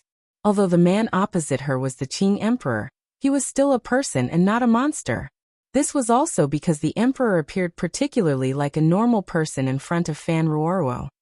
"I've seen your poems. They are not bad in the boudoir. However, compared to Nji, they cannot be compared." "No wonder you would say such things," the emperor said with a slight smile. Her Majesty smiled and said, "Talent does not lie in showing off one's various abilities, but in the steadfastness of one's heart. You saved my life, which can be considered a miracle. It is fitting to be called a talented woman. Your Majesty has a flood of good fortune. I am just." Fan Ruoruo naturally followed the tone of the emperor's words. Unexpectedly, the emperor smiled and said, "Of course I won't die, but I don't think it will be comfortable to have more steel balls in my body." Eunuch Yao quietly flashed into the royal study and stood in front of the emperor. In a quiet voice he said, "Someone died in the Qing temple. They are waiting in the front hall." "Wait? Is it a punishment?" The emperor gently played with the black, matte chess piece. In a cold voice he said, "I will spare them this time. If they act rashly again, have them go jump off the cliff at Dong Mountain." Eunuch Yao agreed in a low voice and said, "After Sir Fan Jr. left the Qing temple, he went to the Imperial College and saw who the scholar." The emperor was silent for a moment. He then smiled slightly and said, "I already knew earlier. At the Qing temple, the shadow has returned." Eunuch Yao was silent. When it came to these matters, he did not have any power to make suggestions. He understood the emperor's intentions. He would not be as muddle-headed as those ascetic monks wearing straw hats. Who was Fan Xian? He was the emperor's favorite official and illegitimate child. Even if the emperor wanted Fan Xian to die, he would not let the people below him act on their own. The problem is, we still don't know how Sir Fan Jr. left the Fan Manor, or how he entered the Qing temple. Furthermore, we don't know where he went during this period of time. Eunuch Yao said as he bowed slightly. The Qing emperor furrowed his brows slightly, and didn't say anything. He waved his hand and had Eunuch Yao leave the royal study. During the course of this conversation, Fan Roro listened quietly to the side. Eunuch Yao did not avoid her. These days, the servants in the palace had long gotten used to the emperor always having a girl with delicate features, and a sense of calmness emanating from her body listening. Regardless of whether it was a royal study meeting or more important state affairs, the emperor did not avoid her. However, the person they were talking about was, after all, Fan Xian, her dearest brother. Thus Fan Roro still lowered her head slightly. It was as if she did not want to hear any of this. Furthermore, she did not want the emperor to discover anything strange. The emperor did not glance in her direction. He was silent. A moment later, the emperor suddenly smiled slightly. The internal court did not find any trace of what Fan Xian had done after risking his life to leave the manor. At least, they knew that the shadow of the 6th Bureau of the Overwatch Council had returned. In the Qing temple, a dozen ascetic monks had fought a great battle with the two of them. Thinking of the bald ascetic monks, the smile on the emperor's face immediately faded. A glimmer of disgust rose to his eyes. He had not thought that these fanatical Qing temple cultivators would dare to attack Fan Xian without asking for the emperor's orders. This made the emperor feel a considerable amount of displeasure. Thinking of the shadow, the true head of the 6th Bureau of the Overwatch Council, the emperor's eyes narrowed slightly. A glimmer of interest appeared. Chun Pingping had served him for decades, but he had always kept many of his secrets. In the past, because the emperor deeply believed in his loyalty, he did not care much. Although he knew that there had always been a shadow floating by the side of the black wheelchair, the emperor did not investigate deeply into the shadow's true origins. Now he knew. A light flashed across the emperor's eyes. It was the sword light the white-clothed swordsman had sent out a few years ago in the Hanging Temple. This light was piercing to the eyes and made him narrow his eyes even more. He faintly hoped in his heart that Sigu Jian's youngest brother would do something. There was no need to consider what Fan Xian had done when he left the manor. The emperor knew that Fan Xian must have gone to contact his most trusted subordinates in Jingdo. At the same time, he had sent some important messages in the direction of Shiliang, Dongyi, and Jiangnan. This was a simple matter. If Fan Xian wanted to maintain his independence in front of the pressure of the dragon chair, he had to mobilize all of his power. However, the emperor could not be bothered to pay attention to the specific contents of the messages. In his opinion, no matter how Fan Xian jumped, he was still on this land. This land had always been in the Qing emperor's hands. Furthermore, the emperor was very curious about what his favorite and most admired son could do when he was under house arrest in Jingdo. If he was facing Yi Qingmei of the past, for the sake of the people of this land, for the survival of the entire Qing kingdom, and for the wishes of too many people, perhaps there would be no need for him to say anything. Yi Qingmei could only silently go far away, and no longer exist on Qing kingdom soil. What choice would his and Yi Qingmei's son make? This was something the emperor was very interested in. Was this the evil interest of calmly watching the struggle of the next generation, under a kind of absolute confidence? However, up until now, the emperor had never thought of throwing Fan Xian into the abyss. In his opinion, his son had only misunderstood him. The emperor just didn't want to explain. He didn't care to explain. This was a process of questioning his heart. He sat tyrannically in the palace and waited for Fan Xian to enter the palace to explain and beg for forgiveness. Only then would the emperor peacefully tell Fan Xian that the dead old black dog was not as benevolent as he imagined. That old black dog only wanted to kill the entirely royal family. He had once killed him. Although his surname was Fan, in reality, it was Li. Something like that? But how would he explain Yi Qingmei's matter? Perhaps the emperor did not want to touch on that. I want to go out for a walk, the emperor said. Although his voice was calm, it was clear that because of what the scholar had said when he entered the palace earlier, the emperor had some confidence in dealing with Fan Xian's matter. Thus his mood was relatively relaxed. That was why he wanted to go out in the middle of the night. There were only 2 people in the royal study.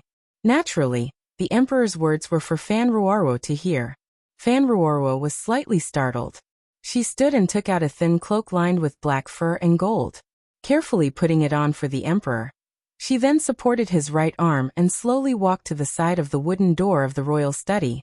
When the wooden door opened, there were already a dozen eunuchs and serving girls waiting outside. Eunuch Yao humbly lowered his body and pushed a wheelchair as he waited. From the time the emperor spoke to the time the eunuchs outside finished preparing everything, it had all taken a very short time. Their reactions were very fast. The emperor looked at the wheelchair outside the door, and did not show a trace of admiration on his face. He only glanced coldly at Eunuch Yao, and paid no attention to the servants outside. With Fan Ruoruo's support, he walked toward the royal palace in the night. Being stared at by the emperor coldly, Eunuch Yao's body was covered in cold sweat. 8 days had passed. Not many people knew that the battle between ruler and officials in the royal study had caused the emperor serious injuries. Although it was not life-threatening, the emperor's body had still suffered injuries that were difficult to recover from in a short time. Additionally, Chen Pingping's heart-wrenching words that day made the emperor's mental state not particularly good. Thus, Eunuch Yao had prepared this wheelchair. He had not expected that the emperor would be so unhappy. He immediately realized that regardless of whether it was because he did not want the officials to know the true state of his body, or because the wheelchair made him think of the old director who had made the emperor angry and pained, Eunuch Yao had made a big mistake. This kind of mistake could not be made. Fortunately, the emperor was a master who was more magnanimous toward servants than his own family. He would not easily shift his anger, so Eunuch Yao did not have to worry about his life. He wiped away the cold sweat on his forehead. Leading a group of eunuchs and serving girls, he quietly followed behind.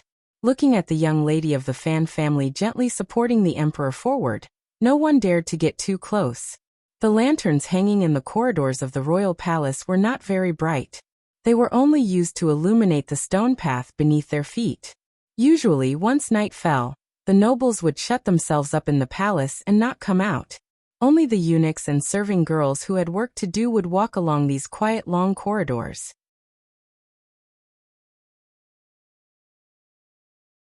Tomorrow, I will give an order for Nji to enter the palace to pay his respects. Fan Ruoruo's figure froze slightly. With one hand holding the emperor's arm, she crouched down slightly and curtsied. Sincerely, she said, "Thank you, Your Majesty." The emperor's face was expressionless. It was as if he did not think that in this Cold War, he was the first to take a step back and still needed the daughter of an official to express her thanks. What moved him a little was that after the young lady of the Fan family said these 3 words, she did not say anything else.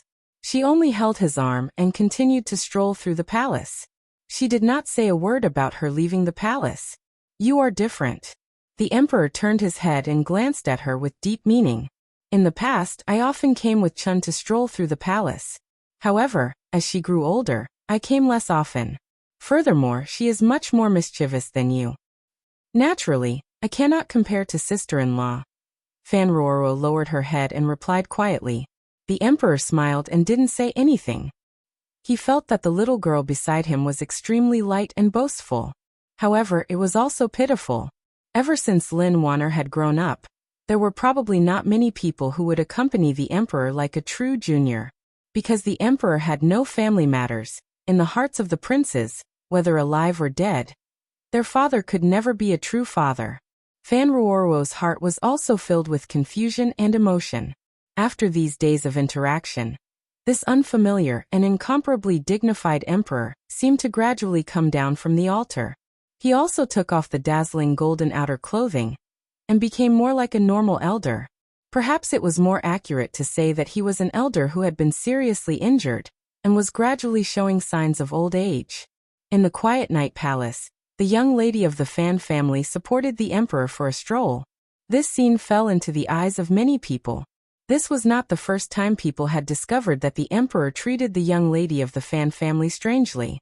Ever since the emperor had been injured in the royal study and the young lady of the Fan family had entered the palace to be treated, everyone in the royal palace knew that the emperor treated her differently. Anyone with a bit of intelligence knew that the young lady of the Fan family was currently a hostage. However, there were no more hostages like that in this world. Her life in the palace followed Princess Chen's rules. Other than returning to the palace to rest at night, the young lady of the Fan family would spend the entire day with the emperor in the royal study. Even when the emperor discussed state affairs, he did not avoid her. The scholars of the Hall of Governmental Affairs were also shocked by this scene. However, they were all people of status, so they would not spread rumors. However, Scholar He's expression would often appear unnatural when he saw the young lady of the Fan family in the royal study. It was different inside the royal palace. There were many people and many mouths. For a moment, there was much discussion. Humans were always a forgetful species. Perhaps the eunuchs and serving girls in the palace had already forgotten the thunderstorm in the 7th year of the Qing calendar, and the bloody purge in the palace because of rumors. They had once again thrown themselves into the great work of gossip. Perhaps it was because too many people had died 3 years ago. At this time, many new eunuchs and serving girls had entered the royal palace. They did not know the danger hidden in the royal family's bearing. Perhaps it was because the emperor's attitude toward the young lady of the Fan family was truly incomprehensible. Rumors about the royal study gradually spread throughout the royal palace. The emperor was a wise ruler who did not like women, and he did not seem like a licentious master. In these years, there had only been a dozen female masters in the royal palace, and only 4 had children. Logically speaking, no one would have guessed that. However, the emperor's attitude toward the young lady of the Fan family was truly different. In addition, there had been another major event in the royal palace in the last 2 days. It couldn't help but touch the hearts of too many people. This major event was the consort selection. The consort selection that had begun 3 days ago. The Qing royal palace had stopped consort selection activities for over a dozen years. No one understood why the emperor would suddenly have the idea of filling up the back palace at such a time. Was it because the crisis of approaching middle age had made this ruler suddenly think of a youthful madness? Starting from 3 days ago, the consort selection, hosted by Taichung Temple and coordinated by the Internal Court and the Ministry of Rites, began. Since the Qing kingdom was already unfamiliar with this entire process, the Ministry of Rites appeared to be in a panic. The 7 roads and provinces of the Qing kingdom had probably not received the edict yet.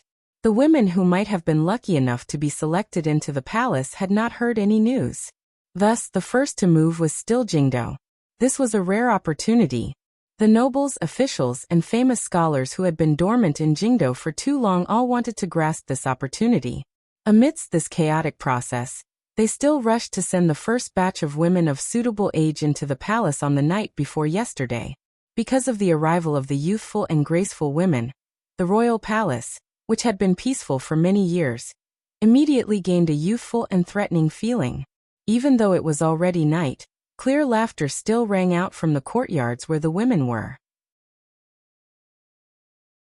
The overflowing feeling of spring filled the palace at the beginning of autumn. Thus, the people in the royal palace cast suspicious gazes toward the royal study.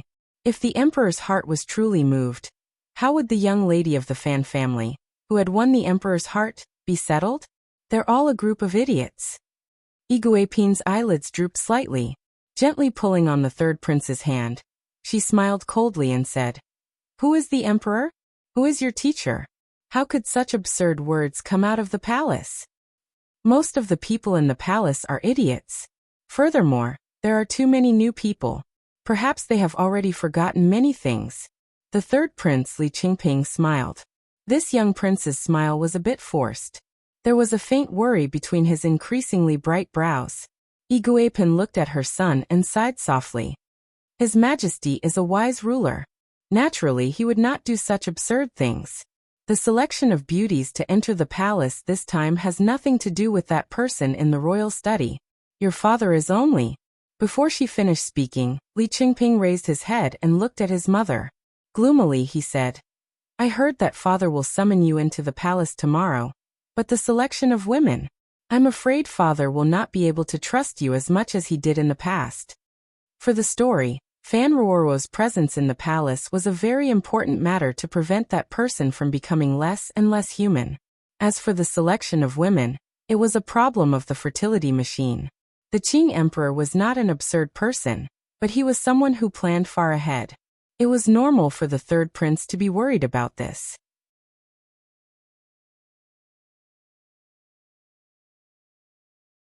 Chapter 7:16. Hearing these words, Iguipin shook her head helplessly. Raising her slender fingers, she gently rubbed her slightly stuffy brows. She didn't know what to say.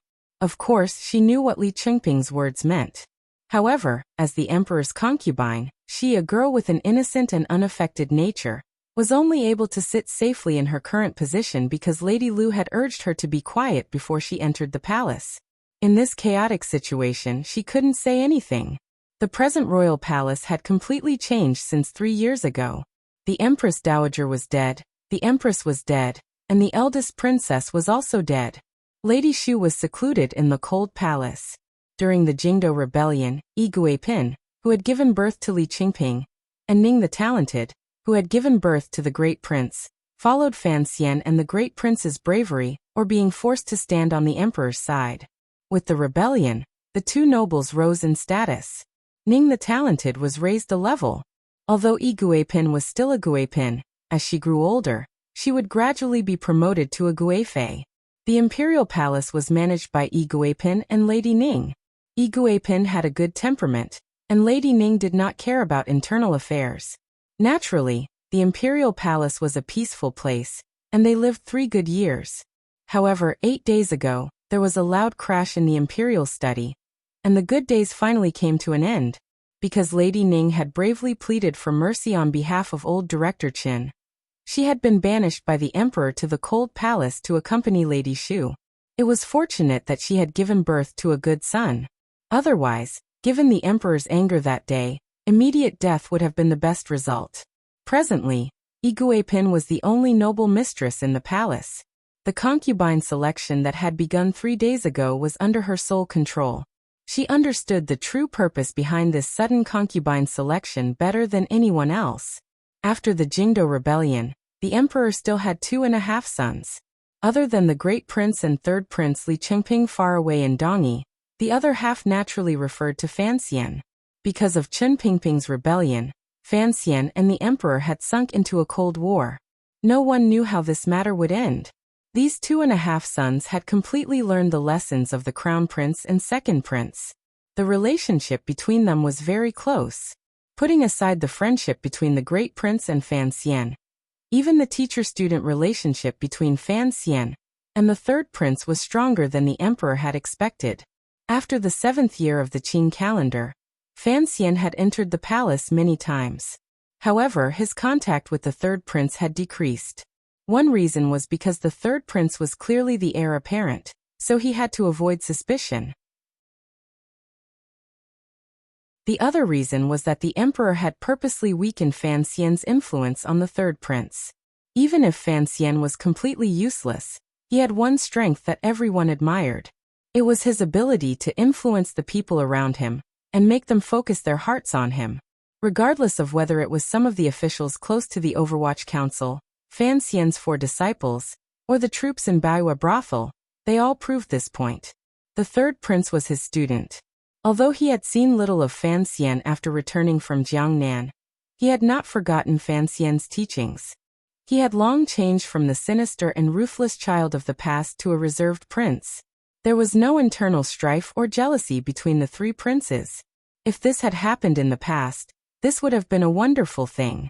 After the Jingdo Rebellion 3 years ago, the Qing emperor had reflected on himself and presumably had no interest in driving his sons crazy. However, the revelation of Chen Pingping's rebellion made this seemingly wonderful relationship no longer so wonderful in the emperor's eyes. Yi Guipin knew this very well. If the emperor no longer completely trusted Fan Xian, then he had to be wary of whether his sons would band together and do something.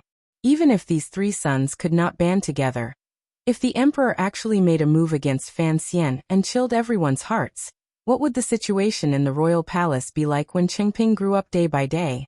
Thus, the emperor wanted a concubine and more birthing machines in the palace to help him give birth to a few more sons. Yi Guipin glanced at her son. Her brows were full of worry as she gently sighed. Li Qingping did not sigh. He only gently held his mother's hand. There were many sinister things in the palace. Ever since he was young, he had grown up like this.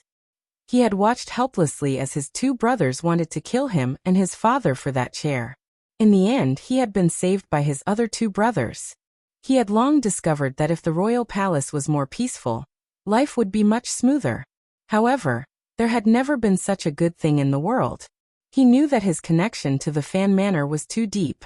If his father no longer trusted Fan Xian, he would probably not be at ease leaving the world to him so easily.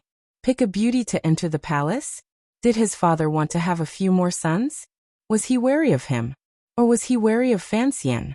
Tomorrow, Sir will enter the palace to pay his respects. Perhaps things will not be so bad. Li Qingping forced a smile and comforted his mother. Fan Xian is very stubborn. Who knows whether or not he will enter the palace tomorrow? Yi Guipin smiled helplessly. She knew that even if the emperor wanted to have a few more sons to warn Shufang Palace and Fan Xian, that was a matter for a long time. Furthermore, the Qing court had long gotten used to Li Qingping being the future Qing emperor. His position was even more stable than the crown prince's. The emperor would not stop the future he had planned for a long time just because of his distrust of the Fan Manor. However, she truly did not know where the true problem between the emperor and Fan Xian lay. Was it Director Chen's death or something else? If Fan Xian was willing to admit his guilt and lower his head, as long as he could continue to live in Jingdo, his power and position would slowly recover. Then, Shufang Palace would not need to worry about these beauties that had been sent to the palace by officials and nobles. The tips of Yi Guipin's brows furrowed slightly. A rare iciness suddenly flashed through her eyes. It's good if these girls know their place. If they truly want to use the little power their paternal family has in court to stir up trouble in the palace, I will not tolerate them. After all, she was a woman who had been the nominal mistress of the palace for 3 years. No matter how innocent and unaffected she was when she presided over the consort selection, most of it had long been worn away in the palace. At this moment, her cold words naturally revealed a bit of dignity. I heard that when the beauties entered the palace yesterday, Mother chased 3 of them out, Li Qingping said sincerely. After all, this is Father's wish. If you do it too obviously, I'm afraid Father will not be happy. Even if your father knew, he would still be happy. Those girls without any discernment. Yi Guipin smiled coldly. The court hasn't had concubines in a long time. From Taichung Temple to the Board of Rites, there are no rules at all. All kinds of girls are sent into the palace. I don't know what they heard in their paternal family, but once they entered the palace, they threw out large amounts of silver. Those serving maids and nannies probably haven't eaten this kind of silver in a long time, and they actually accepted it. She gazed at the third prince and calmly said, as soon as those beauties entered the palace, they asked about the situation in the palace. They didn't discuss much about the masters of the palace, but when it came to the person in the royal study, they dared to say anything. In the end, it wasn't some proper official. They were all old officials of the nobility that were about to fall. They probably didn't know what the Fan and Lu families were, and naively thought that the Fan Manor had truly lost power. But for some reason, that person received the emperor's favor, so they turned their words toward that person. Who knows how unpleasant their words were? I chased those 3 beauties out of the palace to give the rest a warning, and to protect their families' lives. Yi Guipin gently tucked a strand of hair at the side of her temple and faintly said, putting aside how angry the emperor would be if he actually heard this kind of discussion, If these words reached Fan Xian's ears, once things settle, how miserable do you think these beauties will be in the manor? Li Qingping finally couldn't resist laughing and said, if the recent situation really calms down, I'm afraid Mother will have to add oil and vinegar to her story for you to hear. Iguipin beamed with joy and spat. This child is speaking nonsense. Mother is not that kind of person. Li Qingping scratched his head and said, but father always leaves the young lady of the Fan family in the royal study. It is not in line with the rules. Iguipin was silent for a long time and then smiled. She didn't say anything. In reality, she knew that the man who had turned her into a woman, the most powerful man in the world, could actually only feel lonely. In his eyes, the women in the palace all seemed to have demands. Perhaps only the young lady of the Fan family, who had nothing to do with the royal palace, could make him truly feel that he had nothing to ask for. What the emperor liked was for the people beside him to not ask for anything from him. Thinking of this, Iguipin's expression became dull. She gazed at Li Qingping and warmly said, you shouldn't go to the cold palace too often. Be careful that the emperor is not happy. Lady Shu has been banished to the cold palace, but in the end, she is second brother's birth mother. In the past, she has treated us brothers well. It has nothing to do with what second brother has done. Li Qingping explained in a low voice. Now that Aunt Ning has also been banished to the cold palace, I have to go see. Iguipin smiled and didn't say anything more. She knew that the reason the third prince often went to the cold palace to visit, and gained a reputation in the palace for being benevolent, as well as the emperor's unexpected admiration, was all because of Fan Xian's orders. During the Jingdo rebellion 3 years ago, it was said that Fan Xian had personally promised the dying second prince to take care of Lady Shu for him. In Shufeng Palace, the mother and son quietly talked about the concubines and the girl in the royal study. At the same time, the girl in the royal study had already helped the emperor, who had yet to recover, walk one round and was about to return to the royal study. Just as Iguipin had said, the emperor only admired this girl, and would not absurdly have any other thoughts. He had already entered the realm of a great grandmaster, and had long seen through the matters between men and women. The reason for the concubines was mostly due to political considerations. On the stroll, the emperor would not talk to Fan Ruoruo about the concubines. He only casually discussed the storm in Jingdo these 8 days and Fan Xian's matter. Most of the time, it was the emperor talking and Fan Ruoruo listening. The emperor had been raised by the Fan family's grandmother, so he had a natural closeness to the Fan family. The emperor had never had a daughter in this life. After Lin Wanner moved out of the royal palace, it seemed that he could no longer find this relatively warm feeling. The two of them walked in front while Eunuch Yao and a group of people followed nervously from a distance. Strolling in the dark night, this group inevitably looked a bit laughable. Just as they were about to turn into the stone door in front of the royal study, the emperor stopped his steps and looked at the bowed eunuch beside the stone door. After a long silence he asked, "How have you been with Eunuch Dai recently?" This eunuch was once a popular person in the royal study Hongzhou. After the matter from 3 years ago had faded, he had been following Eunuch Dai on paper-related errands. Coincidentally encountering the emperor in the night, he had waited to the side with complicated emotions. Unexpectedly, the emperor would suddenly greet him. He quickly replied in a trembling voice. The emperor glanced at him with satisfaction. Back then, he had greatly liked this quick-witted little eunuch. Otherwise, he would not have allowed him to personally follow in the royal study. Later, he had sent him to the Eastern Palace to be the head eunuch. It was only because of some coincidental matters that Hongzhou had fallen into. Even so, the emperor still did not kill him. Suddenly, the emperor's heart jumped. He thought of when he saw the wheelchair earlier, and the scene of Fan Xian entering the palace on that snowy day.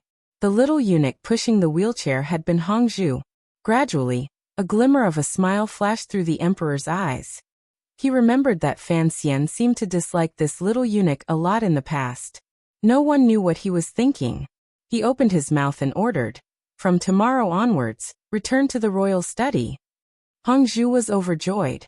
He knelt on the ground and vaguely gave his thanks and kowtowed.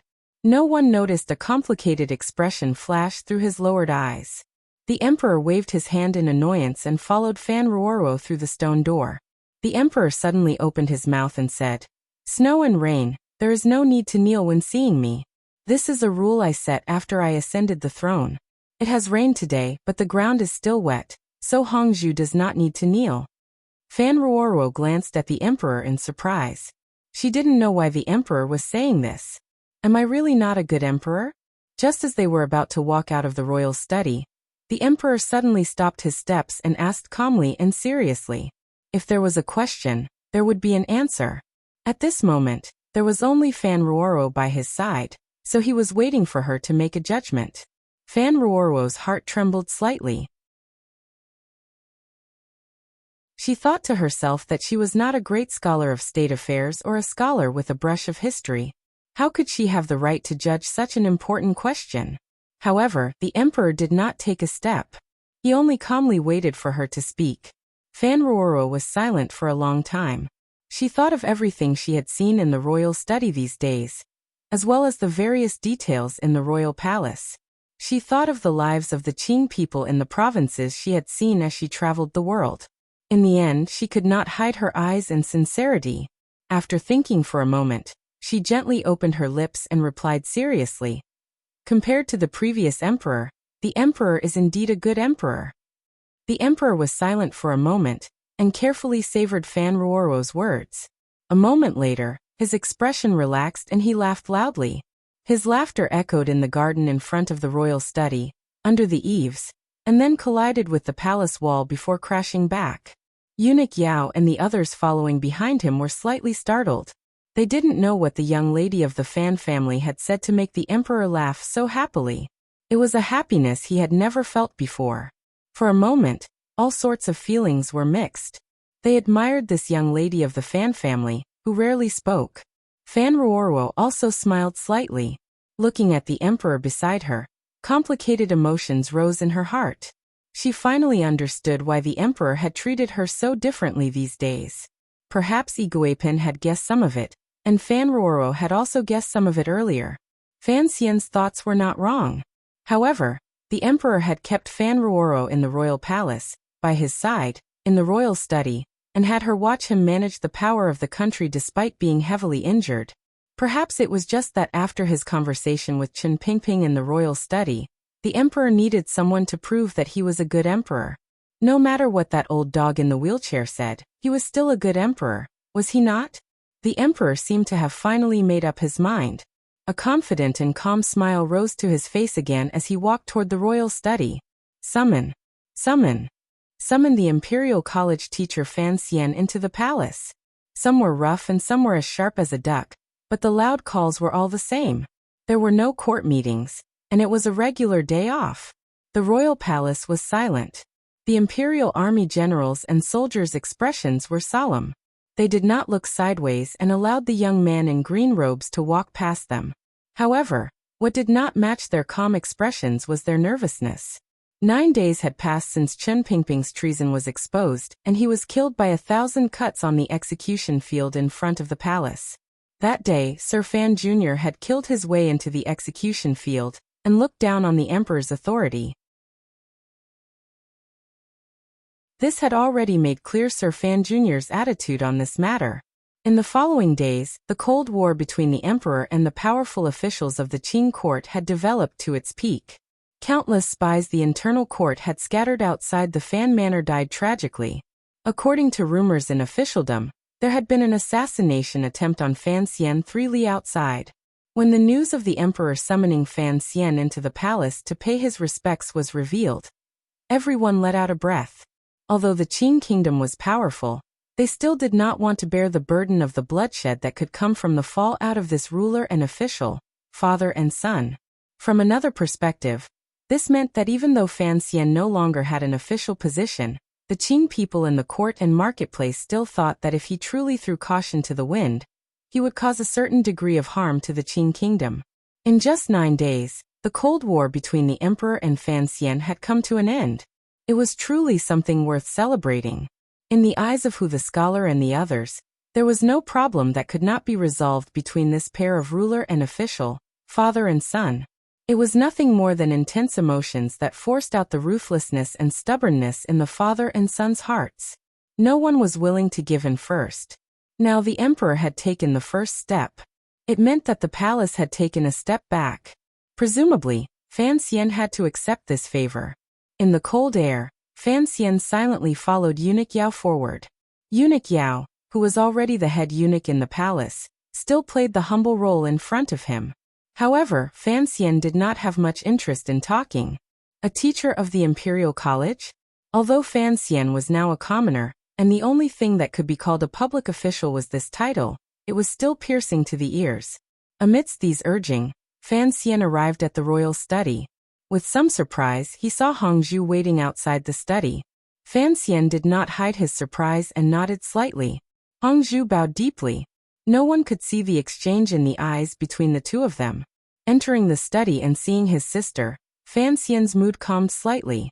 He then bowed deeply toward the man on the soft couch, but stubbornly did not say a word. That day, Fan Xian had ridden back to Jingdou alone. Until he carried Chen Pingping's body and left the execution field, he had been reluctant to cast a glance at the man on the palace walls. Thinking carefully, it had been many months since he and the emperor had seen each other. The emperor looked at Fan Xian calmly. He was not surprised by the emotions Fan Xian revealed. He did not allow his officials to have any rebellious emotions in front of him. This did not mean he could not accept his favorite son revealing his true nature or stubbornness in front of him. The silence in the royal study did not last for long. Fan Ruoruo bowed slightly toward the emperor and smiled at her brother before leaving the royal study. She had stayed because the emperor wanted Fan Xian to be at ease. Since this goal had been achieved, she also had to leave this ruler and official a quiet environment to talk. I have long wondered why I have been so lenient toward you. The emperor looked at Fan Xian and slowly said. Naturally, it is not because of the contributions you once made to the Qing court. It was not until yesterday that I finally understood. The emperor looked at him and calmly said, I think there is no need for too much nonsense between us. There are some files here that you can take a look. In this story, it had been repeated countless times. The Qing emperor and Fan Xian were the two most talented actors in the world. However, in the royal study, the Qing emperor did not act. He only said these words straightforwardly. The words were very simple, but Fan Xian understood the meaning hidden within. He knew that what was placed on the file in front of him was evidence that Chen Pingping had once presided over his murder, such as the Hanging Temple, the Valley, and everything related to the separation. According to the dead old man's plan, Fan Xian should act shocked and sorrowful, and then return to the emperor's side. For some reason, seeing the emperor's confident, calm, and elegant expression, he felt a boundless anger. The anger made his heart ache and ache. He did not want to continue acting. Fan Xian raised his head and looked straight at the man he was most familiar with and most unfamiliar to him. He did not move for a long time.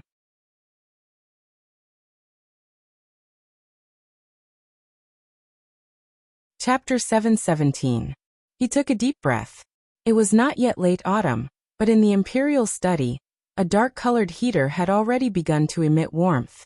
The air was a little dry, and it went straight from his mouth and nose to his lungs, causing him to feel a faint pain.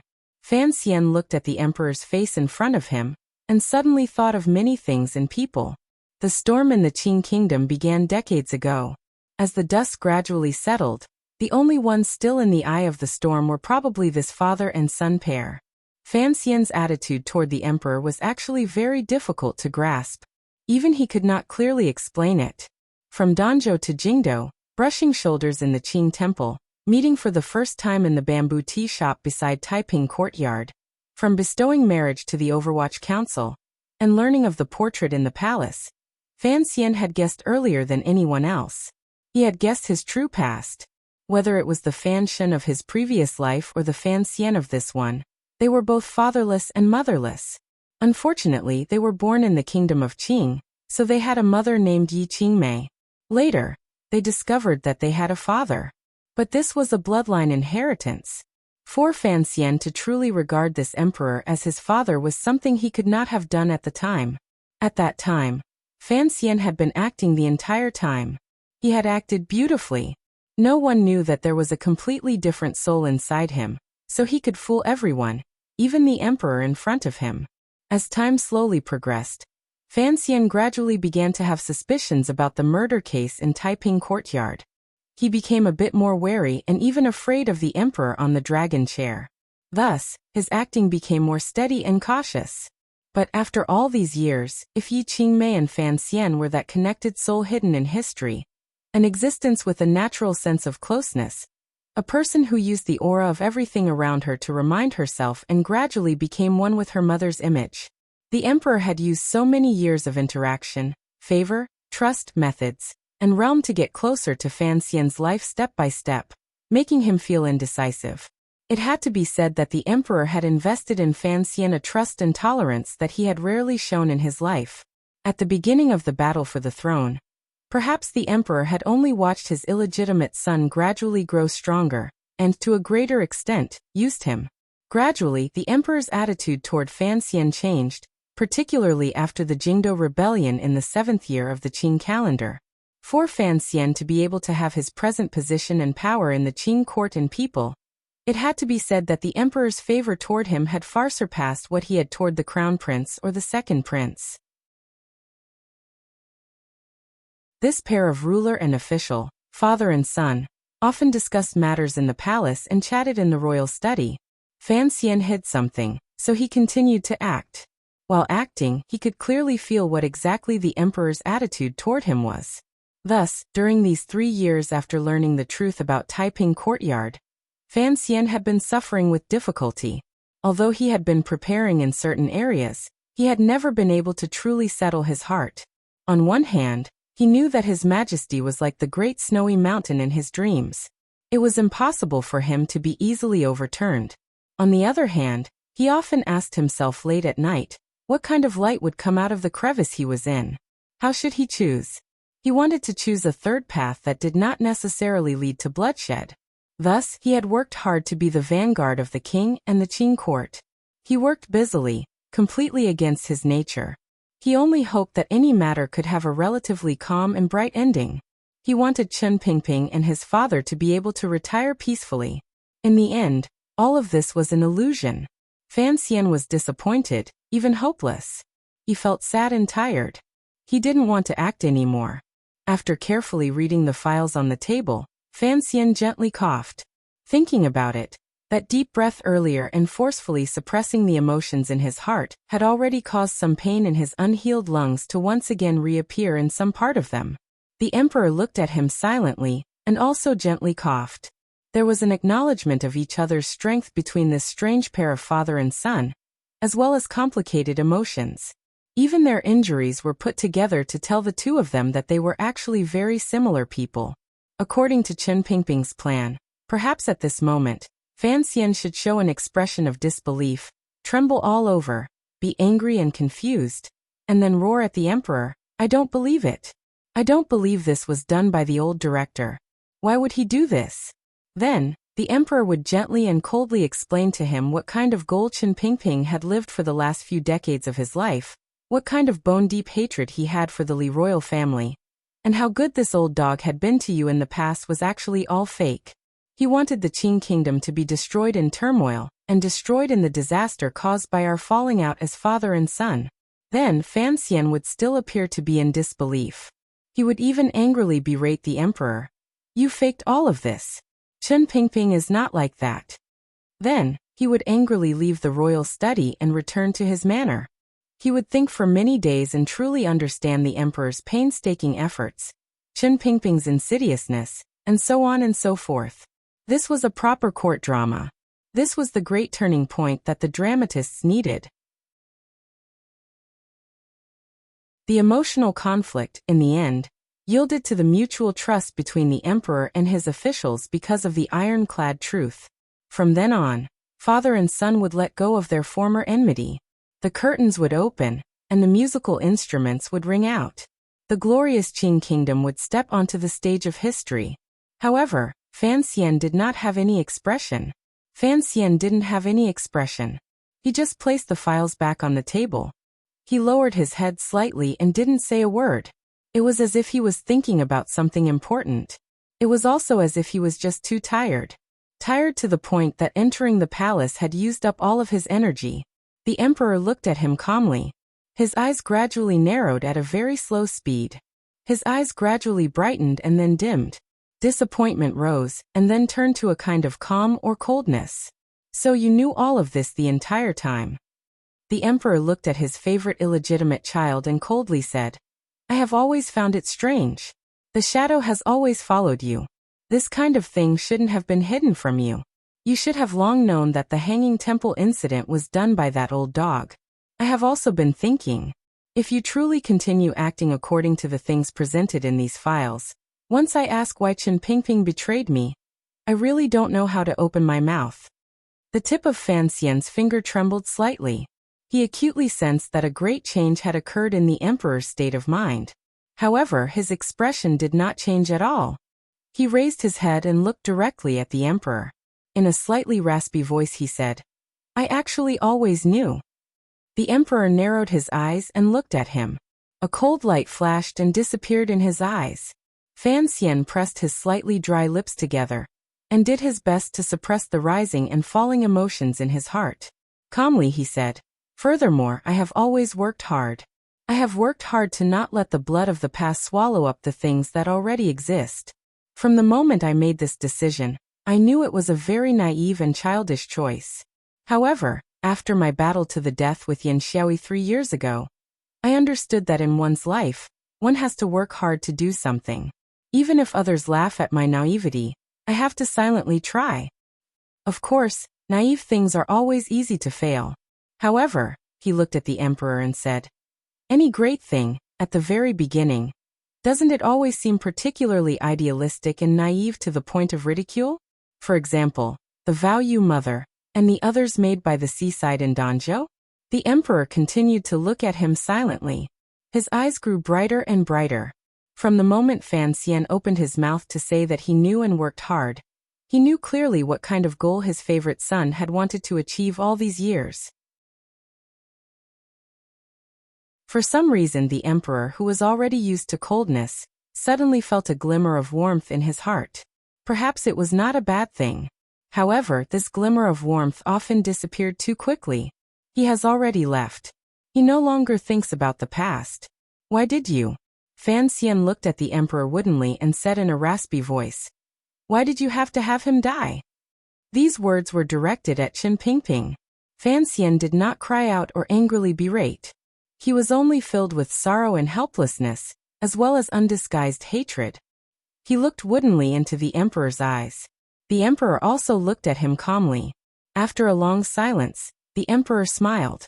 His smile was cold, disappointed, and sharp. Huh.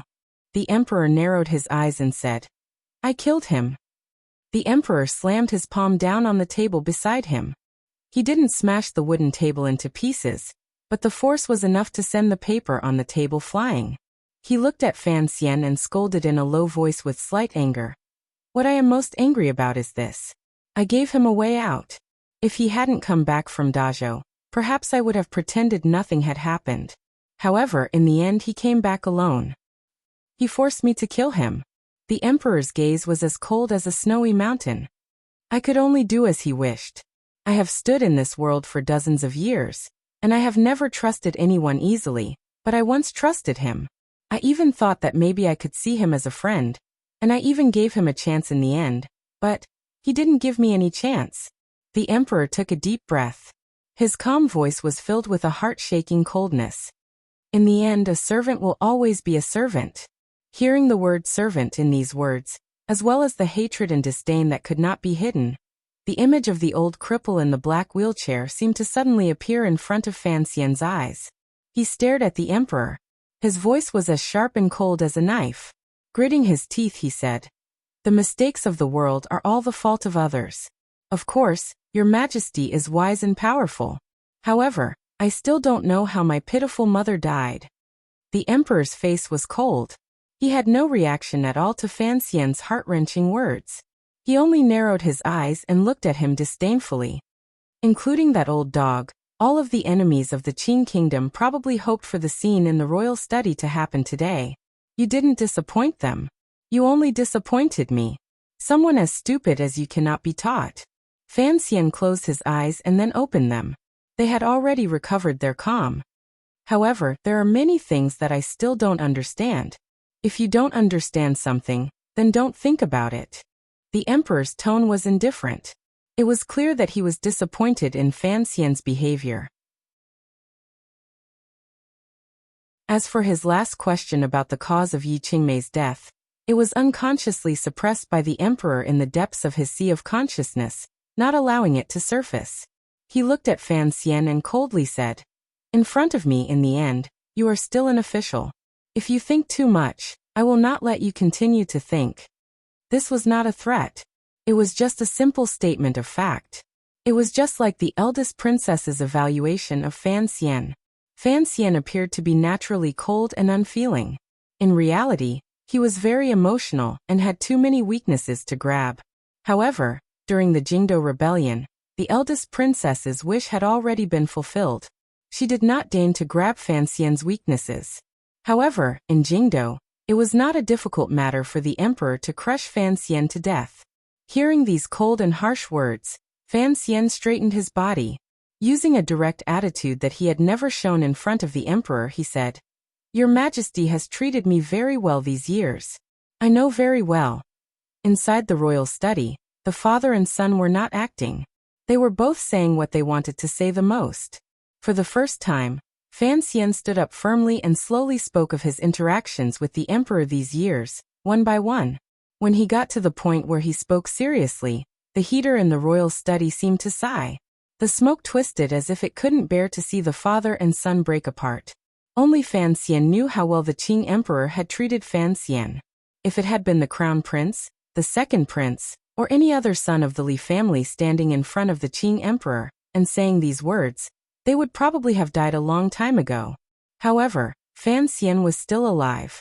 Perhaps the Qing emperor was a heartless person and did not treat Fan Xian with much affection. Relatively speaking, he gave Fan Xian the most affection. Listening to Fan Xian's calm recollection, the emperor gradually straightened his body. He then waved his hand tiredly and said, "I am not killing you not because I can't bear to kill you." The emperor closed his eyes and was silent for a moment. He then said, "I don't want to explain what happened in the past in front of a junior like you. But I think that perhaps those people have always been watching me from above. You are my and your mother's son.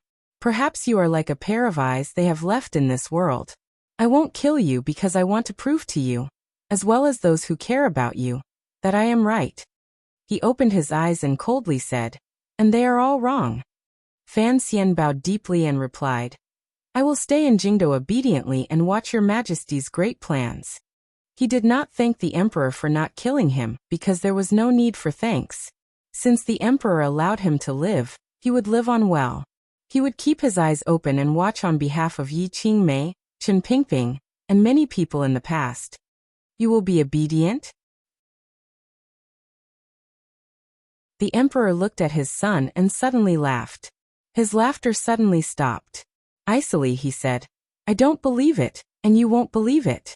However, I have never thought that your dishonesty is a flaw. I just hope that you won't be so dishonest that I can't be bothered to tolerate it. Just stay in Jingdo." The emperor glanced at him and suddenly said tiredly, "Just teaching in the Imperial College is good. Don't touch the matters of the Overwatch Council and the palace treasury anymore. I don't want to spend too much time on you." Having spoken to this point, it could not be said any more clearly. The emperor was giving Fan Xian one last chance to live if he was willing to be obedient. Even though this was a threat to his life, for some reason, a glimmer of confusion grew in Fan Xian's heart. He had not thought that the emperor would make such a decision in the end. The emperor looked at Fan Xian's complicated gaze. Suddenly his heart darkened. He thought of how Fan Xian had blurted out "father" by the seaside in Danzhou. After a moment of silence, he said, "In the future, if you have nothing to do, you can still come into the palace to pay your respects. When you are alone, I allow you to call me father." There was no one else in the royal study. It was completely silent. Fan Xian's body froze slightly. Seriously, he replied. Yes, your majesty. No one knew what the emperor and Fan Xian talked about in the royal study. At least, when Fan Xian walked out of the royal study, his body was unharmed and had not become a spirit. This reality made most people in the royal palace let out a breath. The emperor had also issued an edict for Fan Xian to return to his position. There weren't even any obscure hints of rewards. On the contrary, at almost the same time Fan Xian walked out of the royal study, a few edicts that had been prepared beforehand were sent out. The court, with the cooperation of the 6 ministries and 3 temples, began to strengthen the purge of the Overwatch Council and Palace Treasury. The edicts summoning Suzhou Zhizhou Chengjialan, Jiaozhou Juzhou Jichang, and the Palace Treasury Transport Company Su Wenmao to the capital to report on their work had also been sent out. At the same time, the edict naming Yan Bingyan the director of the Overwatch Council left the palace one step ahead of the others. It was clear that the internal court had long made preparations. The emperor saw through his son, Fan Xian, too well. Even if he didn't want to kill him, he had enough ways to trap Fan Xian in Jingdou, so he wouldn't move rashly and be too dishonest. As for whether or not the information Fan Xian had sent out through the Qinian unit could, in the end, become a bargaining chip with the emperor, it would depend on whether or not the emperor had this kind of sensitivity and powerful motivation beforehand.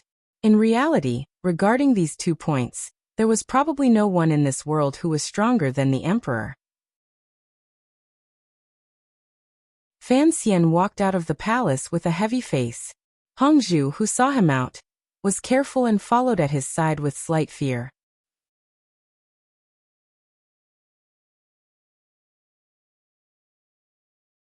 Chapter 7:18. The Fan Manor's carriage traveled on the road out of the city. It had just passed the West City Gate, and was headed toward the country estate in the distance shrouded in twilight. He entered the palace in the morning, and only returned to the manor in the afternoon. Fan Xian did not tarry. He boarded the carriage with Wan and went to the country estate on the outskirts. Last night, an edict from the palace had come out. The surveillance of the Fan Manor had completely ended. People had thought that the Cold War between the emperor and Fan Xian had ended. Unexpectedly, after Fan Xian entered the palace to see the emperor, there was no news of his return from the palace. There wasn't even a related edict. Putting aside what the officials in court and the various powers were guessing, the fact that the Fan Manor's carriage had left just like that still shocked many people. What surprised many people was that the Fan Manor's carriage had smoothly passed through the Jingdou City Guard's inspection. More accurately, it had not been inspected at all. Was the emperor not worried that Sir Fan Jr. would leave Jingdou in a fit of anger? Although the emperor's household did not have children running away in anger, the scene on the execution field, as well as the disputes these days, made people scratch their heads in confusion about Fan Xian's response. Many people were worried whether or not Fan Xian would leave Jingdou. It was clear that the emperor was not worried. Otherwise, he would not have removed all the surveillance outside the Fan Manor, or given Fan Xian such freedom. My sister is in the palace, and the emperor's edict has been sent out. The subordinates and relatives who rely on me to live are all in Jingdou. How can I leave? Fan Xian tilted his head and looked at the autumn scene illuminated by the red twilight outside Jingdou. In a quiet voice he said, "Bring back Xiaohua and Liangzi. Let's live well in the manor." Lin Wan'er's heart trembled slightly. She didn't know if Fan Xian's words came from the bottom of his heart, or if they contained some other meaning. If staying in the Fan Manor and being an idle person was the emperor's edict, then Lin Wan'er knew why Fan Xian was forced to accept this edict. The Fan Manor had received a bad piece of news when it opened.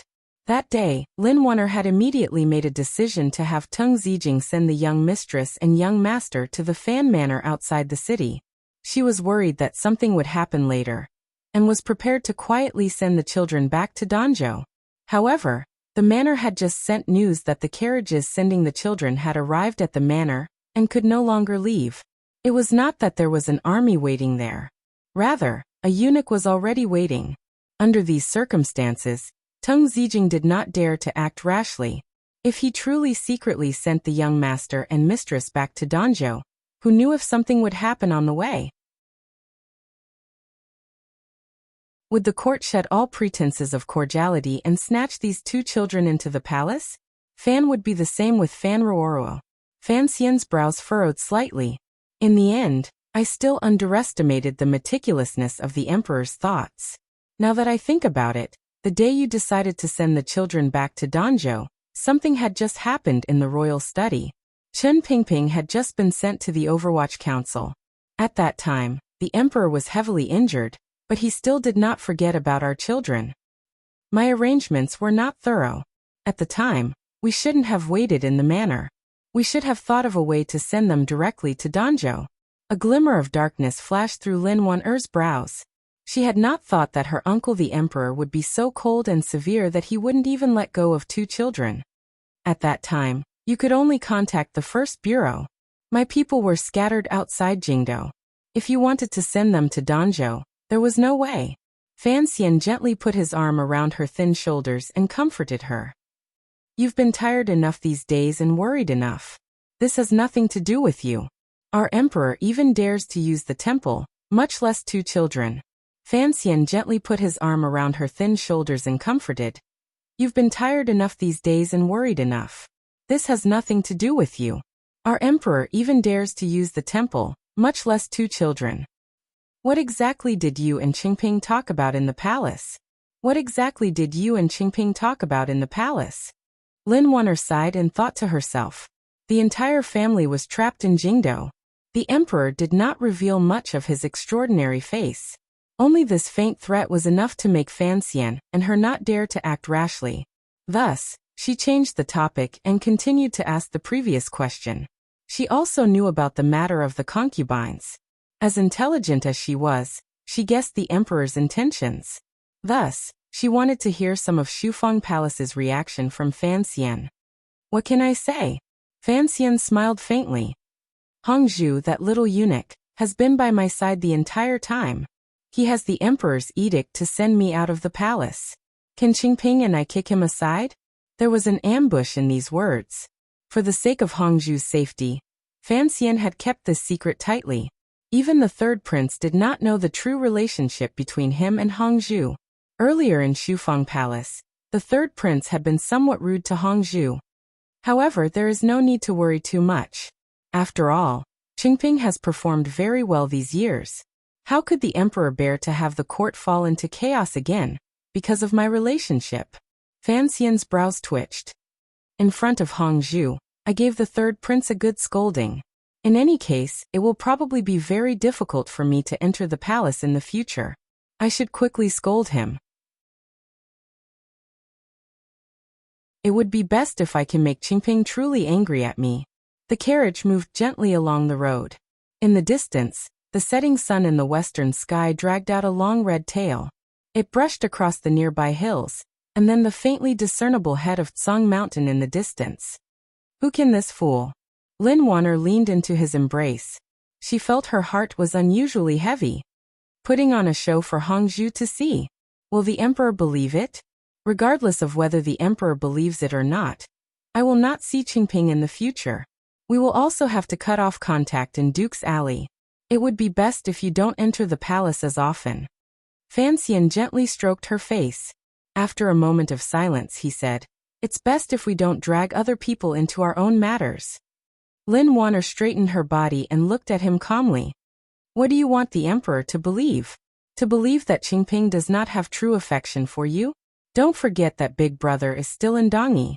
Each day he doesn't bring you and your brothers into the palace, the emperor will not be at ease. Isn't the matter of the consort selection clear? Correct, it is separation. Fan Xian looked at his wife and said seriously. Fan Xian gazed at his wife and said seriously. This is a true separation. Even if something happens to me, don't drag Qingping into it. Chen Pingping did this in the past. I also wanted to do this. However, I don't have much foresight, so I prepared much later. Lin Wan'er sighed helplessly and said, Based on what you say, the emperor still intends for Qingping to succeed. Then, why is there a consort selection? Just in case. This kind of thing is easy to understand, Fan Xian said with a slight smile. Fan Xian smiled slightly and said, It's only a 10-month pregnancy. How could it be so easy to have a child? Those beauties are only 14 or 15 years old.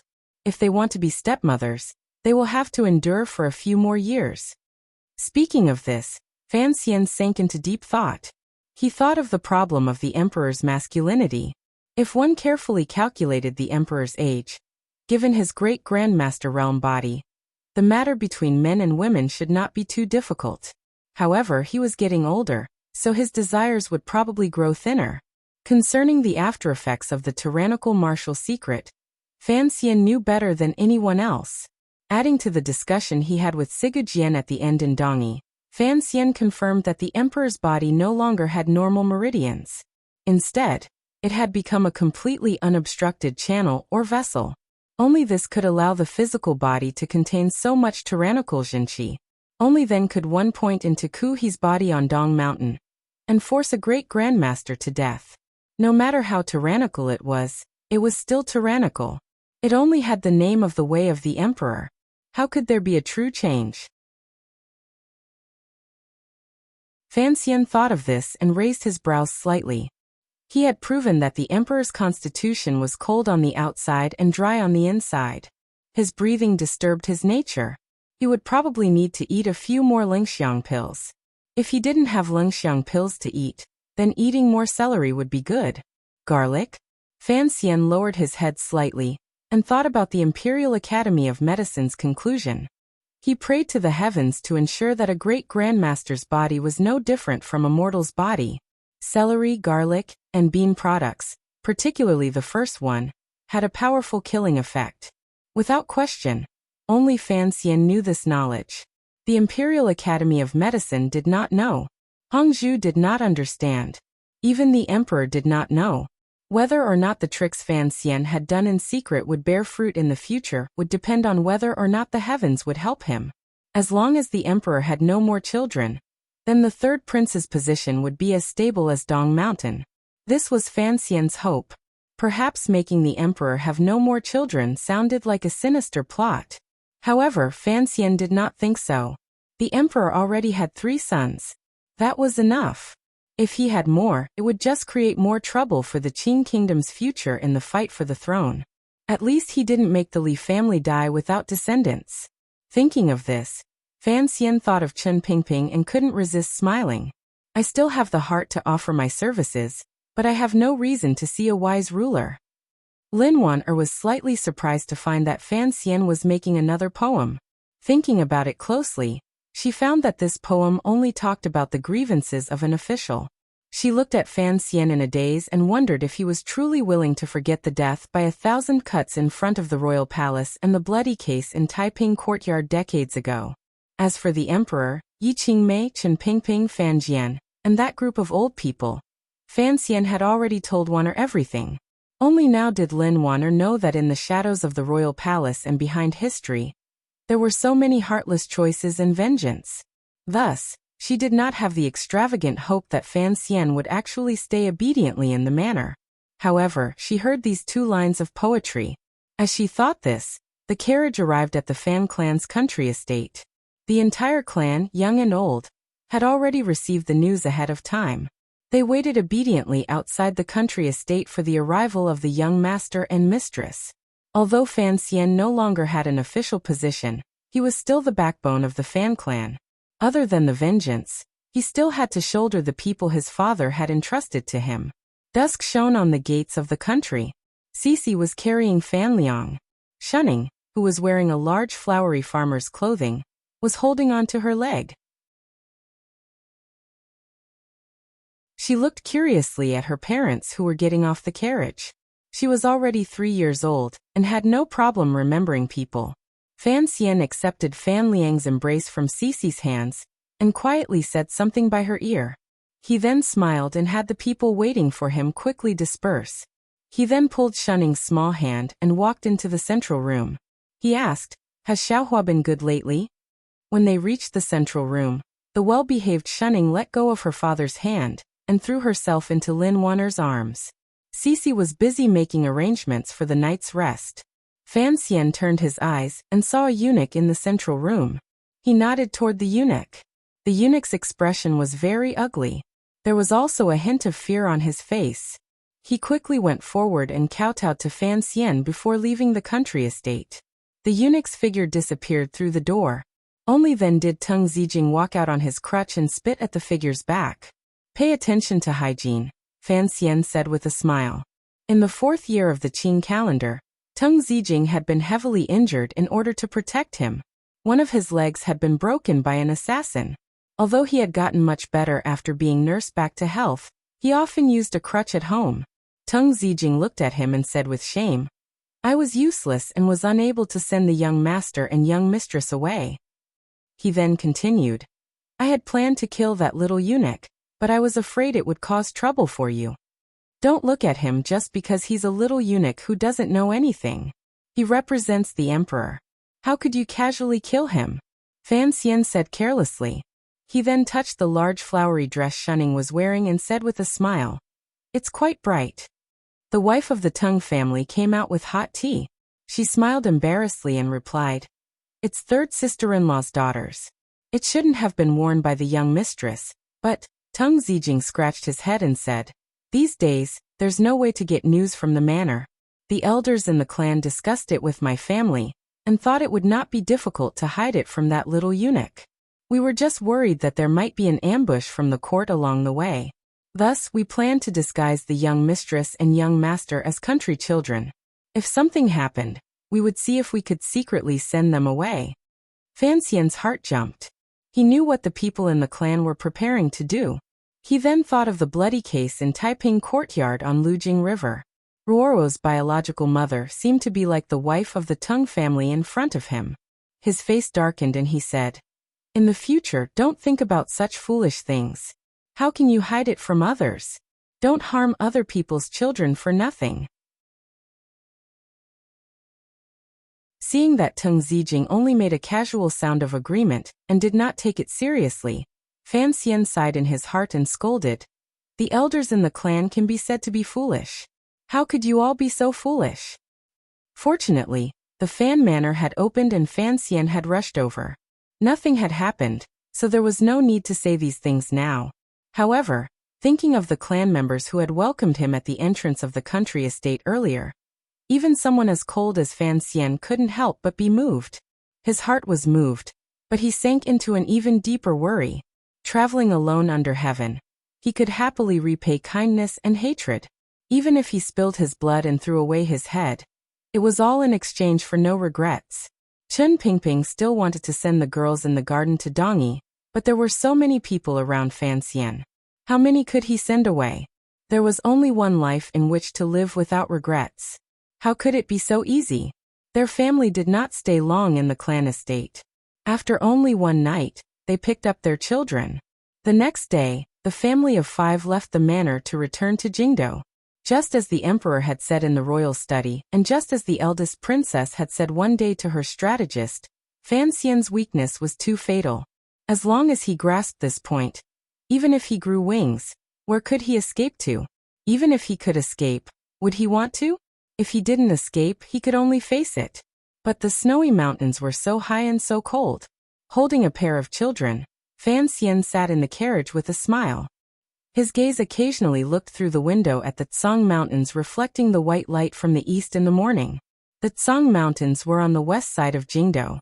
They were far from the official road, but they were tall and majestic, piercing the clouds. It was only early autumn, so the top of the mountain had long been covered in snow, adding a touch of coolness to the world. "Do you still remember those 2 years of winter in the Tsang Mountains?" Fan Xian suddenly asked. After he said this, expressions of happiness and reminiscence appeared on Lin Wan'er and Cici's faces.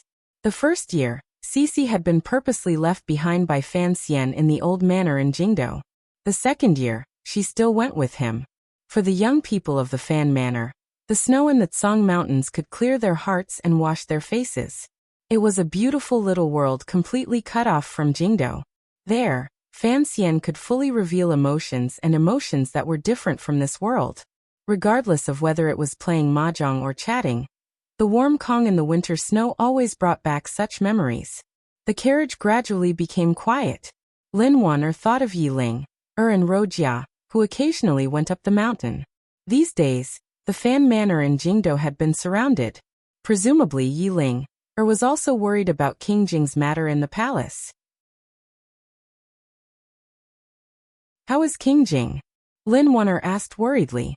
The emperor's anger has subsided. Naturally, he will be allowed to return to the manor. He didn't even punish me, much less him. Fan Xian shook his head. He thought of his brother Xijia. He didn't know if there would be any problems after he heard the news in the north with so many things happening in Jingdo. Sitting by Fan Xian's side, Shunning suddenly looked at the snow on the Tsang Mountains. Pursing her lips, she said in a childish voice, "So high." It was very high. It would be difficult to go up.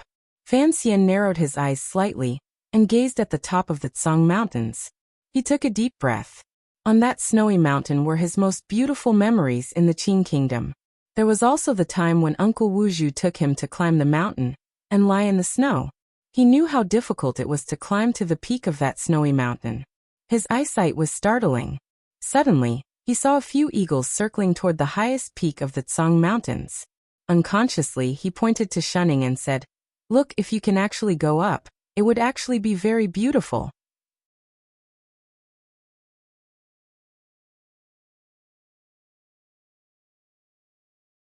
Chapter 719.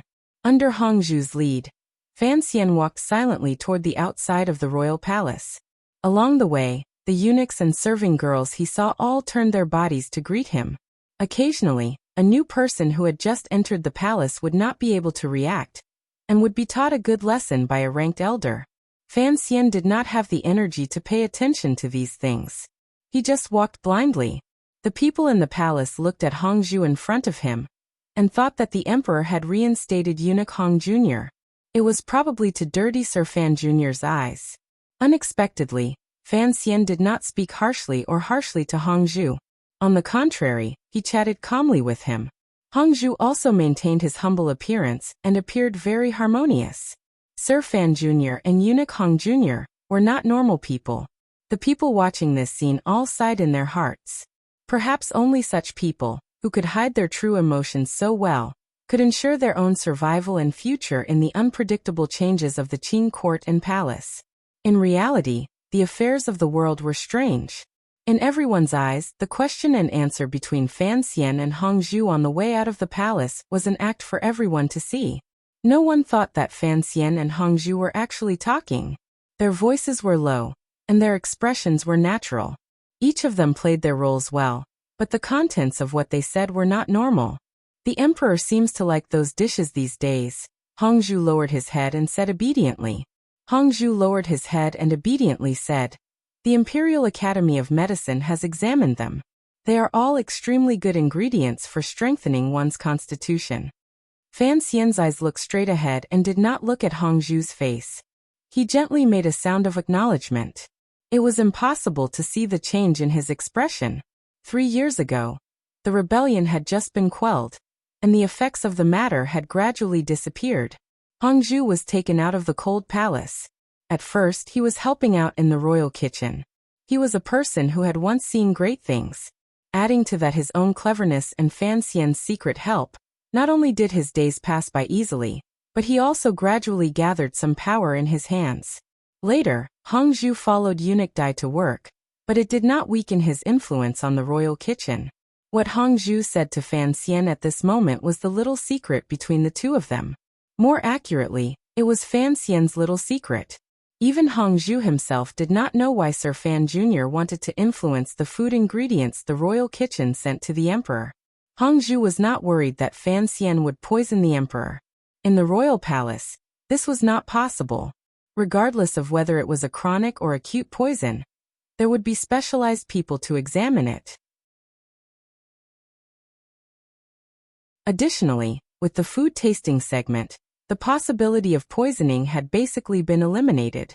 Furthermore, these ingredients that had been secretly influenced by Hongzhu to be added to the recipes also received great praise from the Imperial Academy of Medicine, particularly the celery from the south. Because of its cool nature and sweet taste, it had the effect of clearing away heat and eliminating irritability, as well as curing extreme heat and irritating thirst.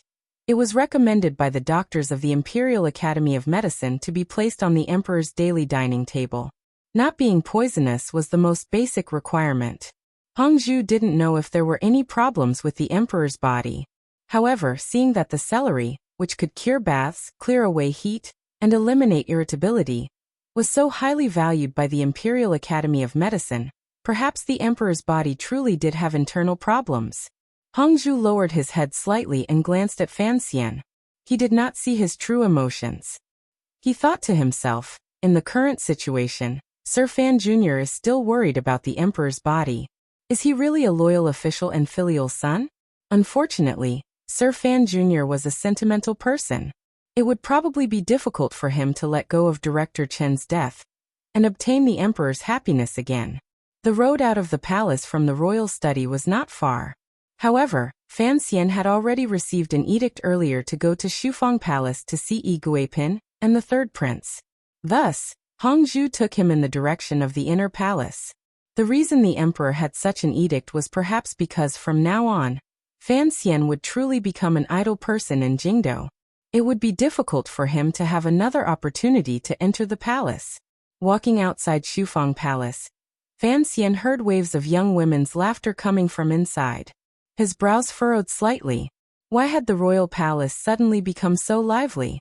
He turned his head to look at Hongzhu and asked, "The madams and young ladies of the Duke's Alley are entering the palace to pay their respects today? Why are there so many people?" "They are the beauties waiting to be selected. Because they have to wait for the candidates sent up by the various provinces next month. These dozen beauties will have to stay in the palace for a bit longer. Guipin has probably summoned them today and will have to follow some rules," Hongzhu replied quietly. Fan Xian listened to this news with a startled expression. For a moment he could not come back to his senses. These days he had been under house arrest in the Fan Manor. Later, he had been busy with those secret plans and had not paid attention to the rumors about the consorts in Jingdo. It was not until now that he learned that the emperor was preparing to take a wife again.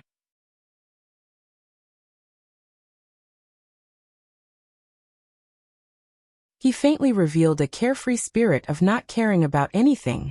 Yi Guipin was the sister of Lady Lu. When Fan Xian first entered the palace, she had been very fond of this jade-like little boy.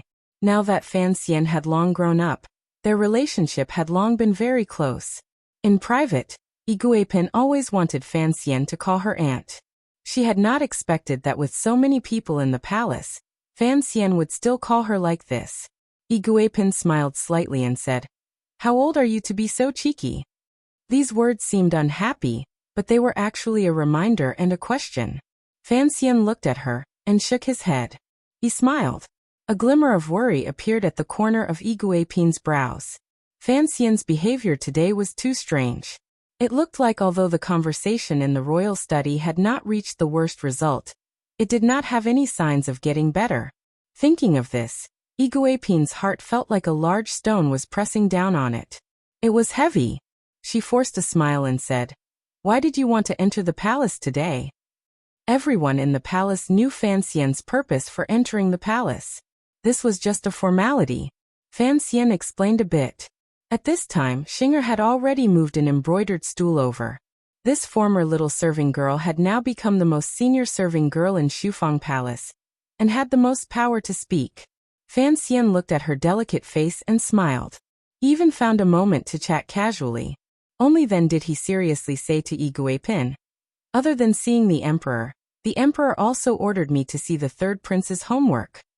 The worry between Yi Guipin's brows grew stronger and stronger.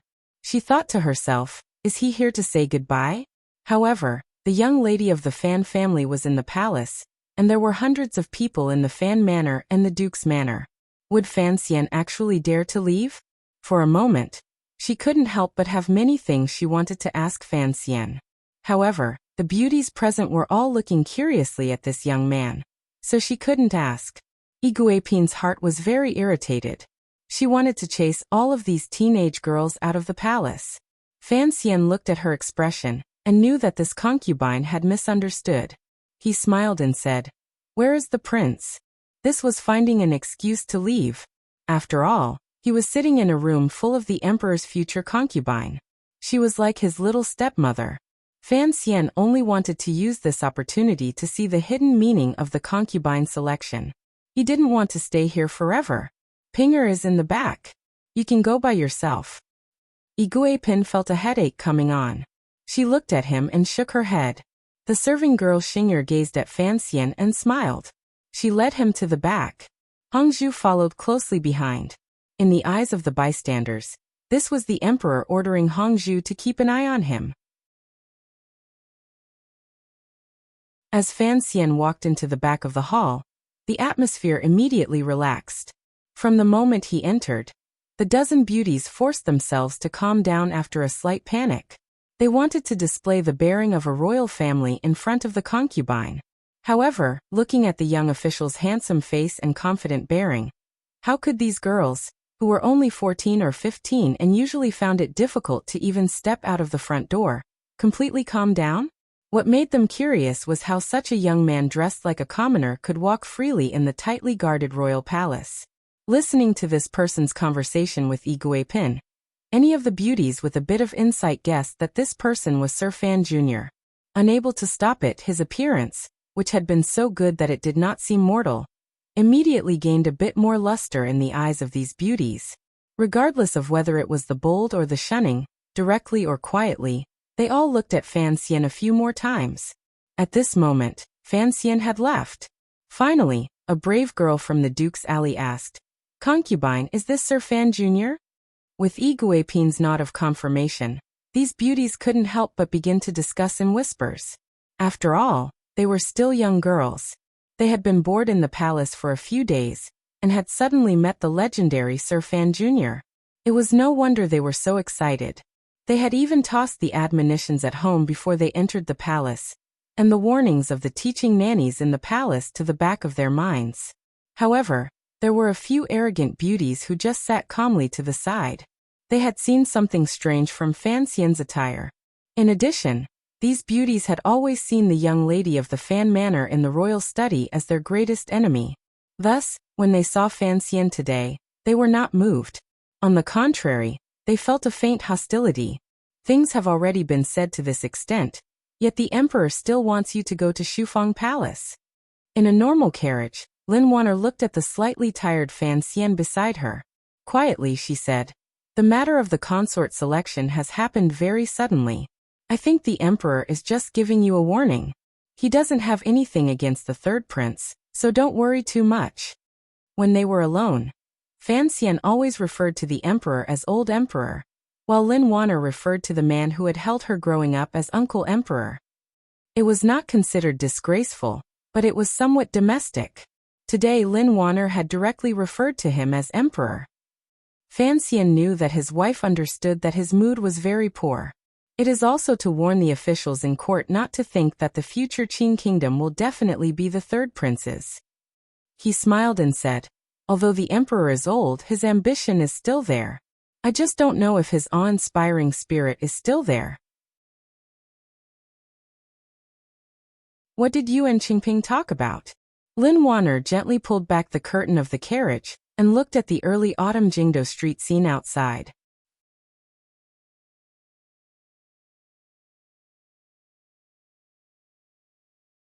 Chapter 720. The Fan Manor's carriage traveled on the road out of the city.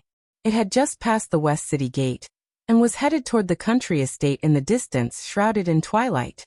He entered the palace in the morning, and only returned to the manor in the afternoon. Fan Xian did not tarry. He boarded the carriage with Wan'er and went to the country estate on the outskirts.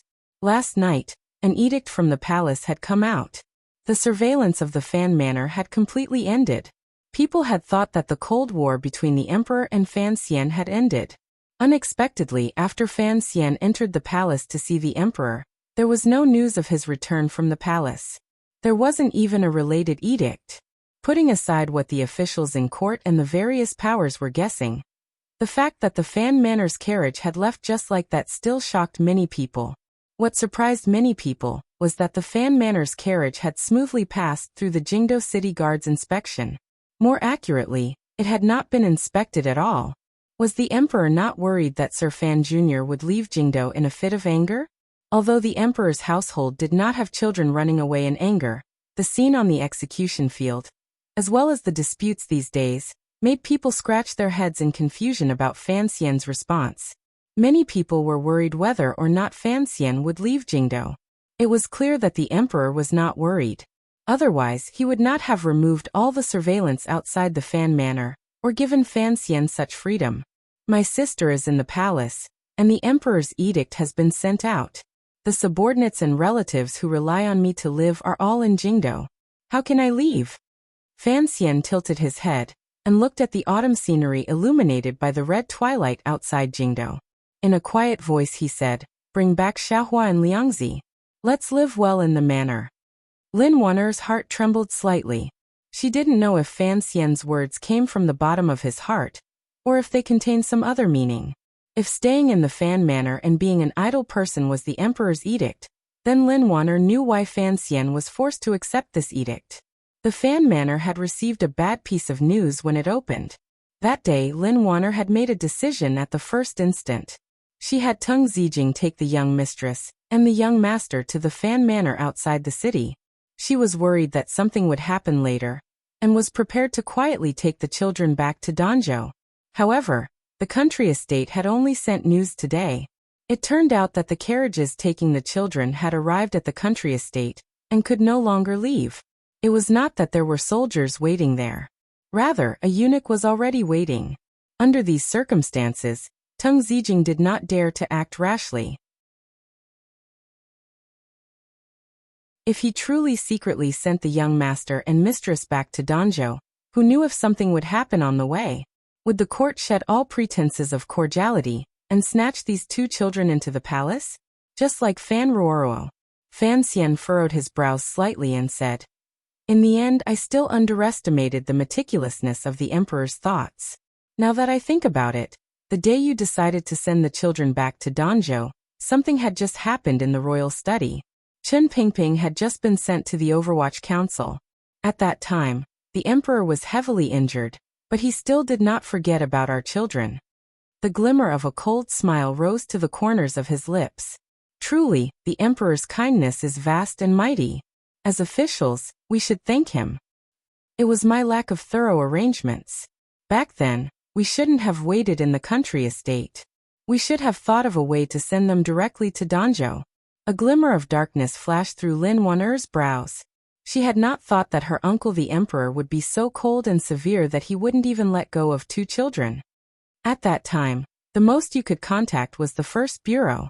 My people were all scattered outside Jingdo. If you wanted to send them to Danzhou, there was no way. Fan Xian gently put his arm around her thin shoulders and comforted her. "You've been tired enough these days and worried enough. This has nothing to do with you. Our emperor even dares to use the temple, much less two children. What exactly did you and Qingping talk about in the palace?" Lin Wan'er sighed and thought to herself that the entire family was trapped in Jingdo. The emperor did not show much of his extraordinary face. Only this faint threat was enough to make Fan Xian and her not dare to act rashly. Thus, she changed the topic and continued to ask the previous question. She also knew about the matter of the concubines. As intelligent as she was, she guessed the emperor's intentions. Thus, she wanted to hear some of Shufeng Palace's reaction from Fan Xian. "What can I say?" Fan Xian smiled faintly and said, "Hongzhu, that little eunuch, has been by my side the entire time. He has the emperor's edict to send me out of the palace. Can Qingping and I kick him aside?" There was an ambush in these words. For the sake of Hongzhu's safety, Fan Xian had kept this secret tightly. Even the third prince did not know the true relationship between him and Hongzhu. Earlier in Shufeng Palace, the third prince had indeed been rude to Hongzhu. However, there is no need to worry too much. After all, Qingping has performed very well these years. How could the emperor bear to have the court fall into chaos again, because of my relationship? Fan Xian's brows twitched. In front of Hongzhu, I gave the third prince a good scolding. In any case, it will probably be very difficult for me to enter the palace in the future. I should quickly scold him. It would be best if I can make Qingping truly angry at me. The carriage moved gently along the road.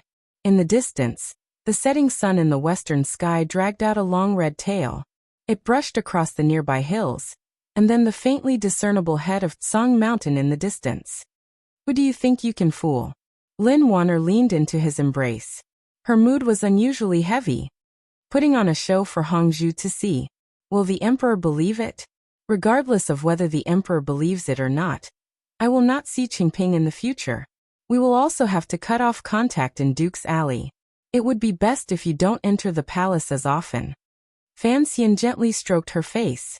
After a moment of silence, he said, "It's best if we don't drag other people into our own matters." Lin Wanner straightened her body and looked at him calmly. "What do you want the emperor to believe?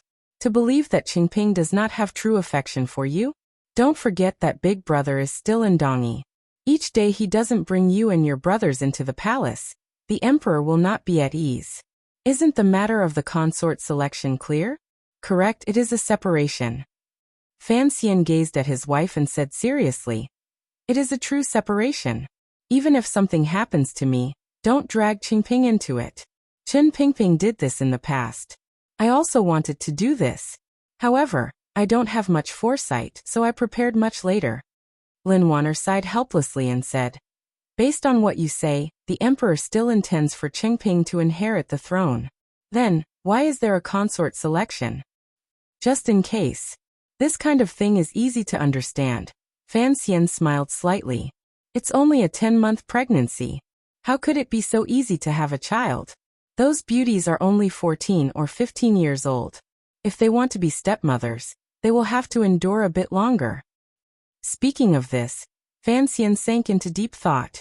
He thought of the problem of the emperor's masculinity. If one carefully calculated the emperor's age, given his great-grandmaster realm body, the matter between men and women should not be too difficult. However, he was getting older, so his desires would probably grow thinner. Concerning the repercussions of the tyrannical martial secret, Fan Xian knew better than anyone.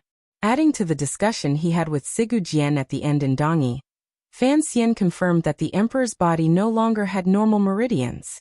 Instead, it had become like a completely unobstructed channel or vessel. Only this could allow the physical body to contain so much tyrannical zhenqi. Only then could he use one finger to guide half a lake into Kuhi's body and forcefully fill a great grandmaster to death. No matter how tyrannical it was still tyrannical. It only had the name of the way of the emperor. How could there be a true change? Fan Xian thought of this and raised his brows slightly. He had proven that the emperor's constitution was cold on the outside and dry on the inside. His breathing disturbed his nature. He probably needed to eat a few more Lingxiang pills. If he didn't have Lingxiang pills to eat, then eating more celery would be good. Garlic? Fan Xian lowered his head slightly and thought about the Imperial Academy of Medicine's conclusion. He prayed to the heavens to ensure that a great grandmaster's body was no different from a mortal's body. Celery, garlic and bean products, particularly the first one, had a powerful killing effect. Without question, only Fan Xian knew this knowledge. The Imperial Academy of Medicine did not know. Hongzhu did not understand. Even the emperor did not know. Whether or not the tricks Fan Xian did in secret would bear fruit in the future would depend on whether or not the heavens would help.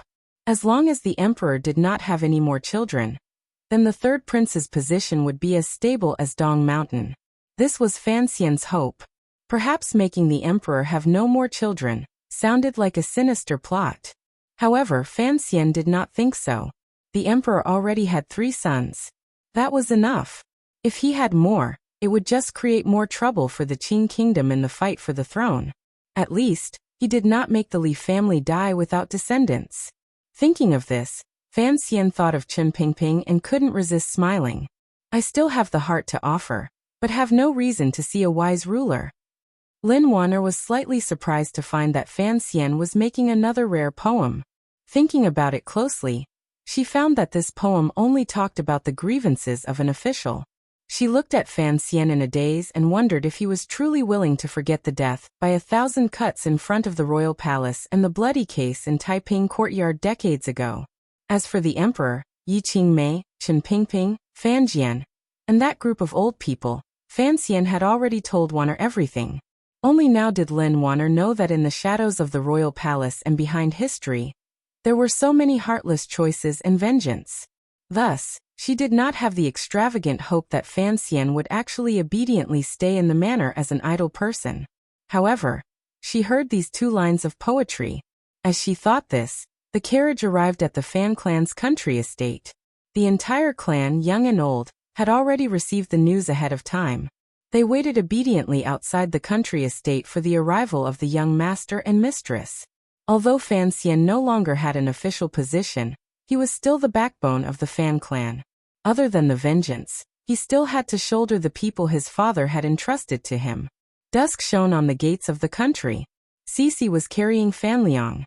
Shunning, who was wearing a large flowery farmer's clothing, was holding on to her leg. She looked curiously at her parents who were getting off the carriage. She was already 3 years old, and had no problem remembering people. Fan Xian accepted Fan Liang's embrace from Cece's hands and quietly said something by her ear. He then smiled and had the people waiting for him quickly disperse. He then pulled Shunning's small hand and walked into the central room. He asked, "Has Xiaohua been good lately?" When they reached the central room, the well-behaved Shunning let go of her father's hand and threw herself into Lin Wanner's arms. Cece was busy making arrangements for the night's rest. Fan Xian turned his eyes and saw a eunuch in the central room. He nodded toward the eunuch. The eunuch's expression was very ugly. There was also a hint of fear on his face. He quickly went forward and kowtowed to Fan Xian before leaving the country estate. The eunuch's figure disappeared through the door. Only then did Teng Zijing walk out on his crutch and spit at the figure's back. "Pay attention to hygiene," Fan Xian said with a smile. In the 4th year of the Qing calendar, Teng Zijing had been heavily injured in order to protect him. One of his legs had been broken by an assassin. Although he had gotten much better after being nursed back to health, he often used a crutch at home. Teng Zijing looked at him and said with shame, "I was useless and was unable to send the young master and young mistress away." He then continued, "I had planned to kill that little eunuch, but I was afraid it would cause trouble for you. Don't look at him just because he's a little eunuch who doesn't know anything. He represents the emperor. How could you casually kill him?" Fan Xian said carelessly. He then touched the large flowery dress Shunning was wearing and said with a smile, "It's quite bright." The wife of the Teng family came out with hot tea. She smiled embarrassedly and replied, "It's third sister-in-law's daughters. It shouldn't have been worn by the young mistress, but..." Teng Zijing scratched his head and said, "These days, there's no way to get news from the manor. The elders in the clan discussed it with my family, and thought it would not be difficult to hide it from that little eunuch. They were just worried that there might be an ambush from the court along the way. Thus, they planned to disguise the young mistress and young master as country children. If something happened, we would see if we could secretly send them away." Fan Xian's heart jumped. He knew what the people in the clan were preparing to do. He then thought of the bloody case in Taiping Courtyard on Lujing River. Ruoro's biological mother seemed to be like the wife of the Teng family in front of him. His face darkened and he said, "In the future, don't think about such foolish things. How can you hide it from others? Don't harm other people's children for nothing." Seeing that Teng Zijing only made a casual sound of agreement and did not take it seriously, Fan Xian sighed in his heart and scolded, "The elders in the clan can be said to be foolish. How could you all be so foolish?" Fortunately, the Fan Manor had opened and Fan Xian had rushed over. Nothing had happened, so there was no need to say these things now. However, thinking of the clan members who had welcomed him at the entrance of the country estate earlier, even someone as cold as Fan Xian couldn't help but be moved. His heart was moved, but he sank into an even deeper worry. Traveling alone under heaven, he could happily repay kindness and enmity.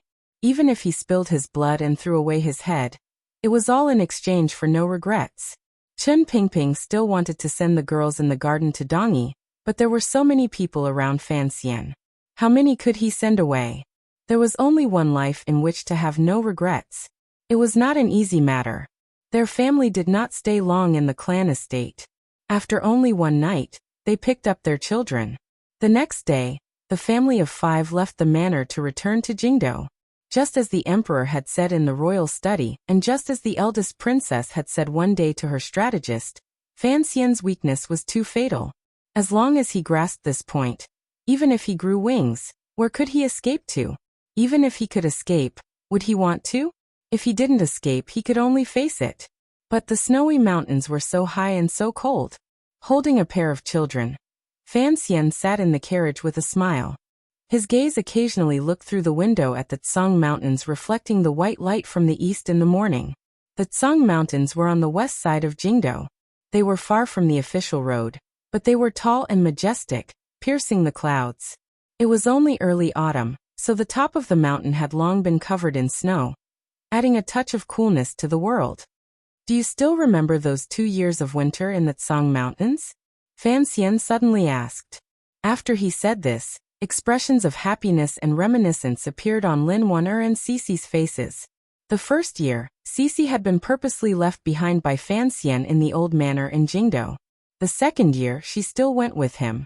For the young people of the Fan Manor, the snow in the Tsang Mountains could clear their hearts and wash their faces.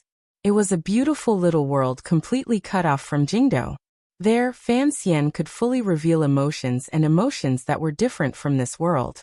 Regardless of whether it was playing mahjong or chatting, the warm Kong in the winter snow always brought back such memories. The carriage gradually grew quiet. Lin Wan'er thought of Yiling, and Rojia, who occasionally went up the mountain. These days, the Fan Manor in Jingdo had been surrounded. Presumably Yiling, was worried sick outside. Other than worrying about the Fan Manor, Rojia was probably also worried about King Jing's matter in the palace. How is King Jing? Lin Wan'er asked worriedly. The emperor's anger has subsided. Naturally, he will be allowed to return to the manor. He didn't even punish me, much less him. Fan Xian shook his head. He thought of his brother, Xija.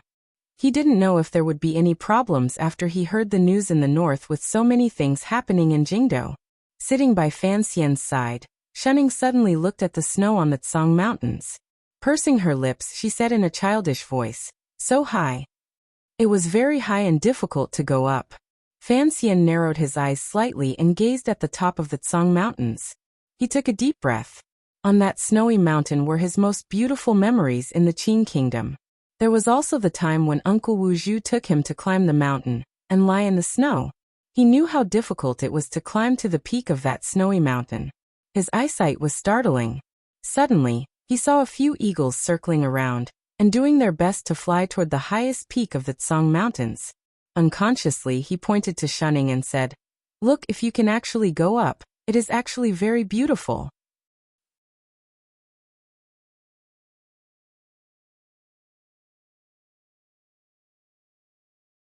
Chapter 721. In the spring, if he planted a lot of corn, would he be able to harvest a lot in the autumn? Perhaps in the eyes of many people, sowing melons and getting melons, sowing beans, reaping what you sow, karma begets karma, hard work makes up for one's lack of talent, and it was best to fish for some reward.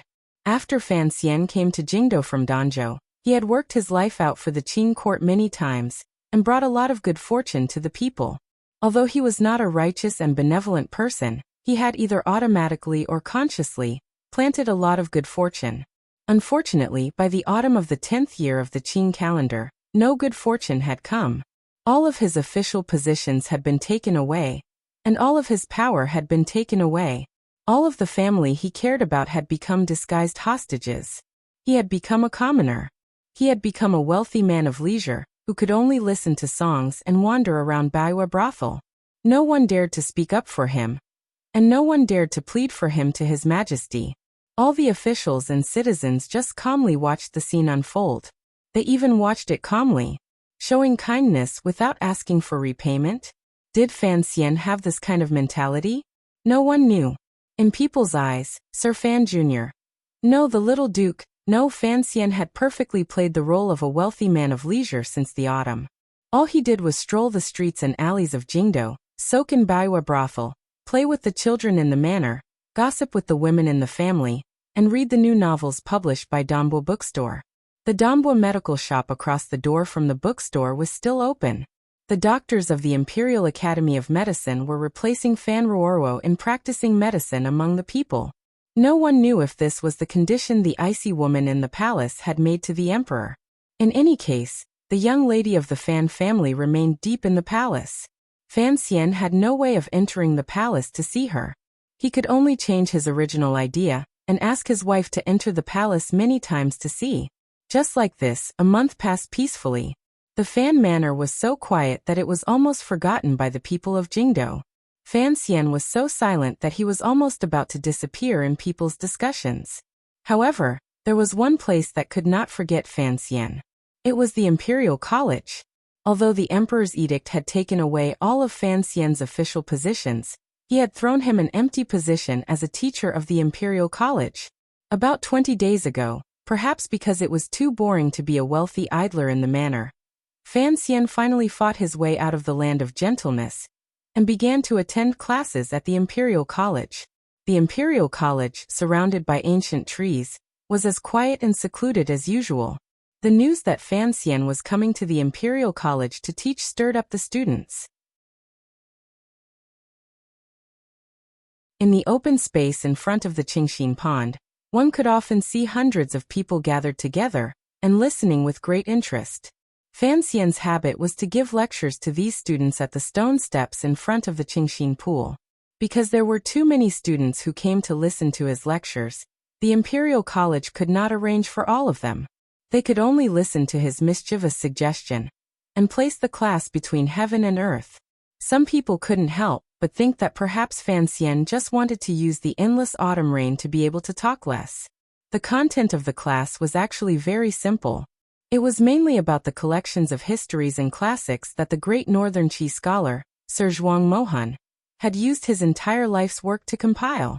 The Qing Imperial College had used a number of years of effort, and, with the great support of Danbo Bookstore, had long sorted through that carriage of books. Fan Xian was also relatively familiar with these books. When he spoke of the illusions in them, he did not need to have stage fright. Of course, Fan Xian's lectures were different. Basically, each time he arranged for a few teachers to speak frankly and with assurance in front of the Qingxin pool. In the end, he would personally take the stage and debate with the students below the steps. As for the contents of the debate, because it was a bit disrespectful, it did not spread outside the Imperial College. Although Fan Xian was nothing right now, at least in the Imperial College, and in the hearts of these young students, he was still a very remarkable figure. At least, he was a person with some special privileges. Fan Xian lazily ended the day's classes, and couldn't be bothered to pay attention to the red-faced and thick-necked students' unrelenting verbal attacks. Clapping his hands, he walked down the stone steps and said, "I told you a long time ago, I can basically only memorize the classics and classics. If you want me to say something profound and meaningful, I can't say it clearly. Although I understand the principle of sending troops with a good reason, how can there be such a thing as a righteous battle in this world? It's nothing more than an excuse. The Qing Kingdom's mighty army points its sword to the world. Naturally, it is for the sake of saving the people." The student brought a dozen friends and caught up to Fan Xian's but, very unconvinced, he said something. Today's topic touched on the period when the Wei Kingdom was founded. Using plain words, both sides were analyzing the problem of the righteousness of war. Yet this problem was the one that Fan Xian could not explain clearly. He also believed that not many people in the world could explain it clearly. Fan Xian got into the carriage and left the Imperial College. He no longer paid attention to the students who were still angry and dissatisfied behind him. The carriage traveled for a while on the streets of Jingdo. It then escaped the liveliness of the Imperial College's silence and returned to the clear autumn scenery. He unconsciously pulled open the curtains and looked at the scenery outside with a smile. However, he could not hide the sliver of melancholy between his brows. He had been a wealthy and idle person for a month. This was only a superficial appearance. He just wanted to create an appearance for the court and the palace to see. In Fan Xian's heart, there had always been a fire that was the complete opposite of his outward calm and happiness. However, this fire had been suppressed very well by him. Furthermore, he was forced to suppress it because the situation at hand still did not give him any opportunity to take advantage of. After returning to Jingdo, Fan Xian had never returned to the Overwatch Council, particularly after he had completely exiled the members of the Qinian unit from the capital. Even contacting the First Bureau had become difficult. However, this did not mean that Fan Xian did not have other sources of information. He knew that in only a month the emperor had, with Yan Bingyun's valiant assistance, successfully suppressed most of the unstable elements in the Overwatch Council. The work of changing the blood was also progressing methodically. It was just a matter of when it would be completely cleaned out. The news from Jiangnan was also not very good. All of these signs were the source of Fan Xian's worry. He found that he had still underestimated the control and power of imperial power in a feudal society. Even the Overwatch Council that Chen Pingping and he had worked hard to run for decades was developing in a direction of submission under the coercion of imperial power. Fan Xian furrowed his brows.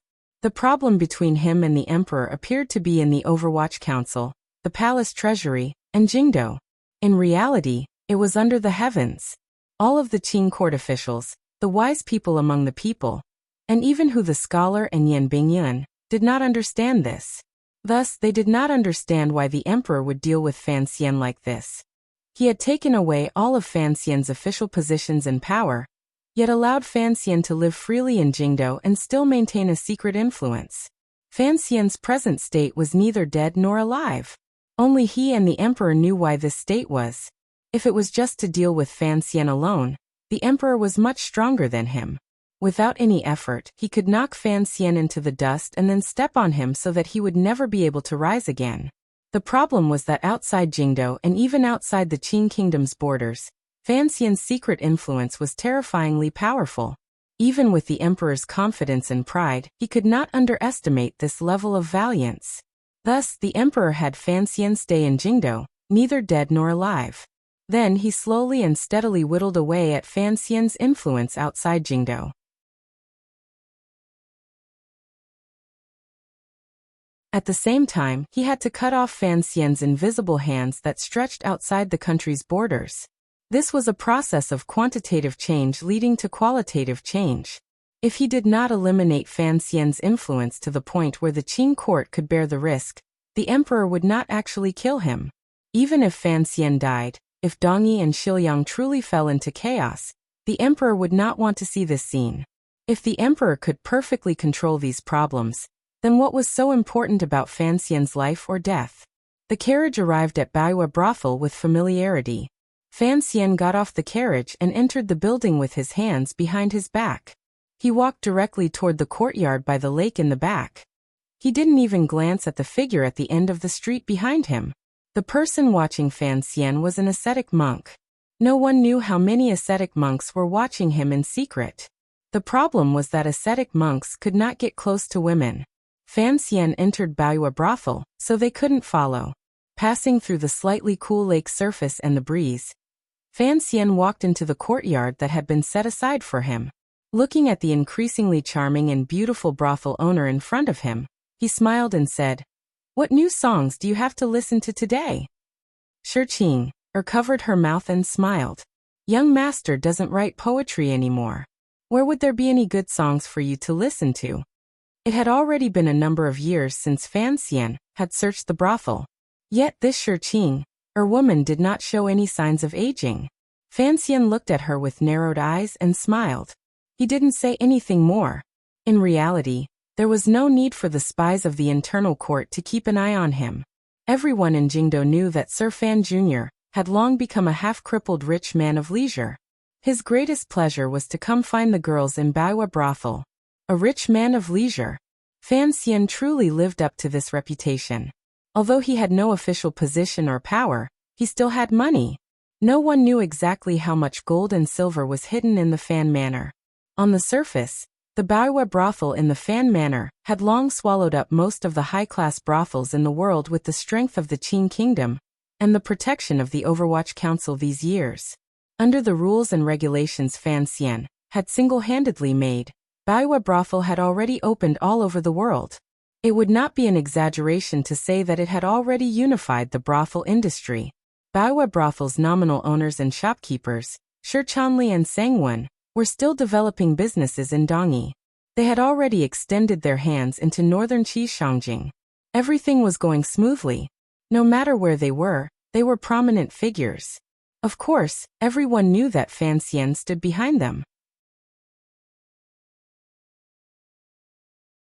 Fan Xian lay on the soft couch and contentedly accepted the two girls' massages. His eyes were closed, but his brain was spinning quickly. Baowa brothel was in the end an industry. The court could not be too shameless about it. The palace also did not want to completely destroy the Fan Manor's reputation, so they had left Fan Xian such a comfortable place. What comforted him the most was that it was clear that the people of this era had, in the end, underestimated the usefulness of a brothel in terms of intelligence. A few years ago, Fan Xizha and the third prince, these two brats, were lawless and out of control. They had created a business that had now become one of Fan Xian's trump cards. What excuse did the court use for Su Wenmao's dismissal? Fan Xian asked with slightly lowered eyes after the courtyard had quieted down. As Fan Xian's trusted aide and a court official, Su Wenmao could not leave his post without permission. He could only wait helplessly for the court to act. Not long ago, an edict had been sent directly to the 3 large workshops in North Min to bring Su Wenmao back to the capital. This was originally a very secretive matter. Because of the existence of Baowa brothel, Fan Xian knew about it earlier than most people in Jingdo. Because he had long been mentally prepared, Fan Xian was not shocked or angry. He only thought worriedly about whether the people the Qinian little group had sent to North Min had been explained clearly to Su Wenmao. He believed that Su Wenmao, a cheerful second in command, would not stupidly oppose the court head-on. However, he was worried that time was too tight and Su Wenmao would not be able to arrange enough people in the palace treasury. The palace treasury was Fan Xian's second route. The palace treasury transport company had already been completely taken over by the emperor, but Fan Xian would not allow this route to be directly cut off by the palace. If it was to be cut, it had to be done by Fan Xian. Furthermore, once the knife was cut down, it would make the Qing court feel bone-deep pain. Thinking of this, he thought of the heavily guarded 10-family village to the north of Dongyi, the 3 large workshops, the royal palace, and the one in his mind. A glimmer of a smile rose to the corners of Fan Xian's lips. The hands in his sleeves slowly tightened into fists. In Shiliang Road, Deng Ziyu had successfully escaped from the court's secret net. However, no one knew where he was hiding. Since there was no news of Deng Ziyu's death in the intelligence reports, Fan Xian felt very comforted. However, the members of the 4th Bureau were now without a leader. He didn't know if they could withstand the pressure from the Overwatch Council in Jingdo. The order Hong Yiqing had received was to first go into the grasslands to find that person, and then come back to contact the powers in Dingzhou and Qingzhou. He hoped that everything would be in time. Gong Dian has already arrived in Dingzhou, Shiqing said with her head lowered. Fan Xian was silent and speechless. He had indeed not thought that the emperor's reaction would be so fast. He had actually moved the commander of the imperial army directly to Dingzhou to hold down the fort. Although Li Hongqing had led troops in Dingzhou for a number of years, his foundations were still shallow. Gong Dian was also an old member of the Dingzhou army. His experience and contributions were there. Hongqing would probably not be able to withstand it, and would be forced back to Jingdo. If he wanted to think of a way for Hongqing to remain in Dingzhou and control a portion of the military power that belonged to him, then he had to make Shiliang fall into chaos first. Fan Xian furrowed his brows tightly. He realized that everything had long left his control. He could only hope that the first group of people he sent to the grasslands would be able to quickly contact Hu Ge, and have the Hu people on the grasslands go against the heavens and first launch an attack in this early winter. Things were too chaotic and complicated. How could Fan Xian truly be idle? He glanced at Shiqing, helplessly and asked, "How is the investigation of the Ministry of Works corruption case going?" Sir Yang. Shiqing, glanced at him worriedly. Yesterday, the case was decided. This afternoon, the Supreme Court will issue a clear verdict. Although she had once belonged to the second prince, under Fan Xian's coercion these years, she had long been unable to have second thoughts. Furthermore, as a woman from a brothel, she knew that the young man in front of her was faintly different from all the nobles in Jingdo. She wanted to be the second Sangwon but not the second Yuan Meng. Thus, seeing Sir Fan Jr.'s right and left arms being torn off one by the court, she couldn't help but feel terrified and afraid. Fan Xian glanced at the light on the surface of the lake. He was silent for a moment and then said, "It's afternoon." I'll go get him. From the time the case of Yang Wanli, the vice minister of the River Department of the Ministry of Works, was reported to the time the case was handed from the Ministry of Justice to the Supreme Court had only taken a dozen days. This kind of efficiency was enough to make one sigh in admiration, even in the history of the Qing kingdom. Those who didn't know the inside story would probably think that the emperor's edict to clean up the bureaucracy had suddenly become real in the Qing kingdom's 10 years. As for the true officials, when they saw this scene, they couldn't help but sigh and feel cold. Because they all knew what kind of person Yang Wanli was. He was a capable and honest official who had endured for 2 whole years on the embankment of the Great River. Yang Wanli was one of Fan Xian's 4 disciples.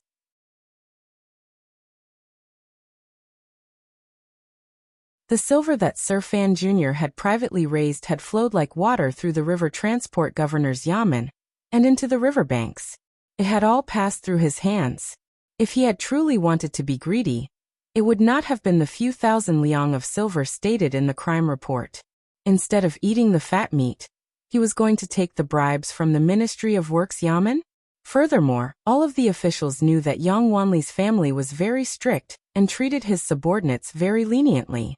Putting aside the Overwatch Council's salary that was many times that of court officials, just the 3 officials who held positions in the Qing kingdom were actually supported by the Fan Manor every year. A mere few thousand liang of silver was not a difficult matter. Everyone knew that the Fan Manor was the foremost god of wealth in the world. How could Yang Wanli be greedy? It was precisely because they knew this that the officials knew that Yang Wanli's trial was only the palace's idea. Under the single-handedly arranged by Scholar He of the Hall of Governmental Affairs, the trial proceeded quickly. Today the Supreme Court was going to pass judgment. According to some insider information, if the scholar had not taken pity on Yang Wanli's talent and forcefully interfered, Sir Yang's fate would probably have been even worse. Fan Xian stood alone in front of the door of the Supreme Court yamen, alone and waiting for the result of the judgment inside. The bailiffs outside the Supreme Court yamen had long recognized his identity and were frightened. They had long sent word to the people inside to know, but they could only stand trembling in front of Fan Xian. Fortunately, Fan Xian did not fly into a rage. He only waited silently for Yang Wanli to come out. The yamen closest to the Supreme Court was the First Bureau of the Overwatch Council. The little bastards of the First Bureau discovered that the director was here and couldn't resist standing outside the door of the yamen, forcefully suppressing their excitement as they watched this scene. The First Bureau was Fan Xian's old nest. Back then, the rectification had created a group of loyal subordinates. Otherwise, there would not have been a large group of First Bureau officials escorting him out of the city when he made a scene at the execution field that day.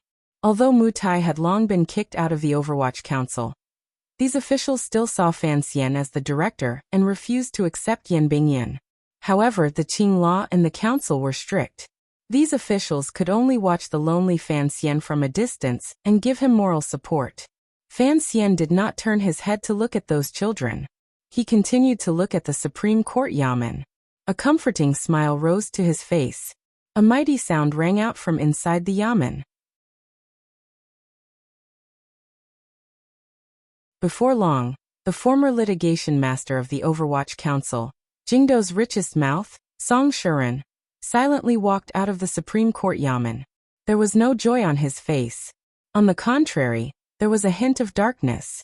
Ever since Fan Xian had been stripped of his position as the director of the Overwatch Council, Song Shuren, a non-staff member, did not want to stay in the Overwatch Council anymore. Instead, he had come directly to find Fan Xian. Fan Xian had not thought that this rich mouth would have such a grateful side. After feeling slightly surprised, he settled him down. Coincidentally, the court was beginning to clean up Fan Xian's people. For the sake of the court's face, they could not use the methods of special agents. Everything had to respect the Qing law. Thus, Fan Xian had sent him out.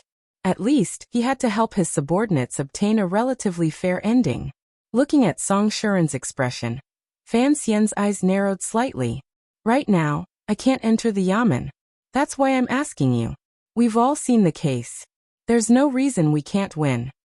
We know that the court has arranged for witnesses and evidence, but there's nothing we can do.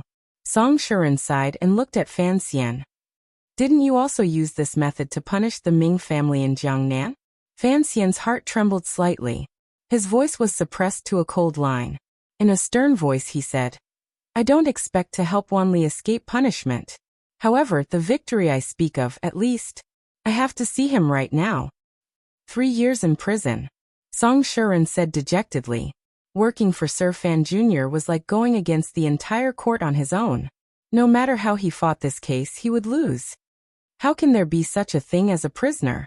Fan Xian angrily rebuked him. 3,000 taels of silver, at most 3,000 li. The law of the Qing kingdom clearly states that returning the stolen goods and returning the money can be considered a crime. How did you fight this lawsuit? Song Shuren wanted to say something but stopped. He forced a smile and said, Naturally, the Qing law is written like this. Originally, returning the stolen money and discussing the crime had already been agreed upon yesterday. However, when Scholar he came to see the trial today, he erased this clause and changed it to imprisonment. Yizongwei. Hearing this familiar name, Fan Xian did not get angry. On the contrary, he smiled. After a moment of silence, he took out a banknote from his clothes. Restraining his expression, he calmly said, Go in again and give this banknote to the official of the Supreme Court.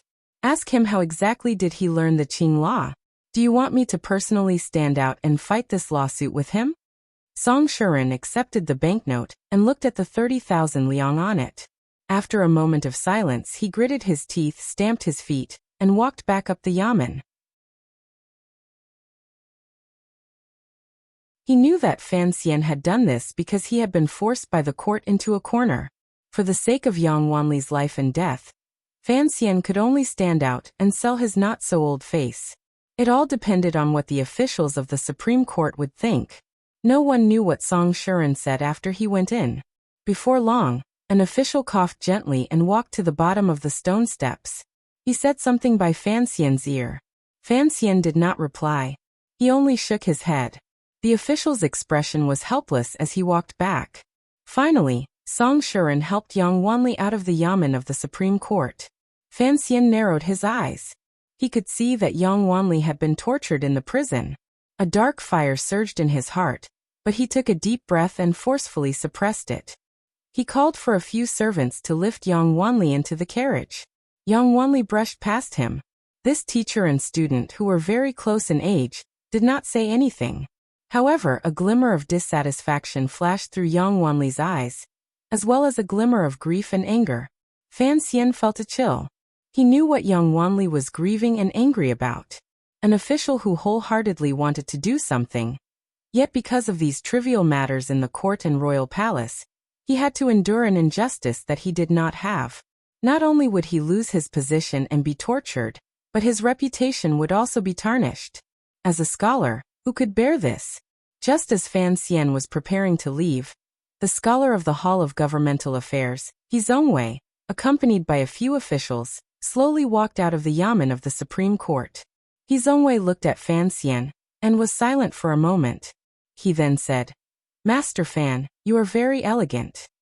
Fan Xian couldn't even be bothered to glance at him. This attitude made the officials by Yizongwei's side angry. The situation in Jingdo was no longer what it was in the past. Yizongwei was currently popular, but Fan Xian had long been a commoner. To not answer an official's question in front of him was against the rules. Yizongwei did not have any emotional reaction. He asked, I am very curious. What exactly did you say to that official earlier for the official of the Supreme Court to suddenly change his mind? This was something that scholar he was very curious about. He often entered the palace and knew that the crack between the emperor and Sir Fan Jr. could no longer be mended. Thus, when he looked at Fan Xian now, he was not as afraid as he had been in the past. He had come to the hearing by imperial edict. He had secretly done something to ensure that Yang Wanli, one of Fan Xian's 4 disciples, would never have a chance to rise again. He had not expected that everything which had gone according to plan would suddenly change.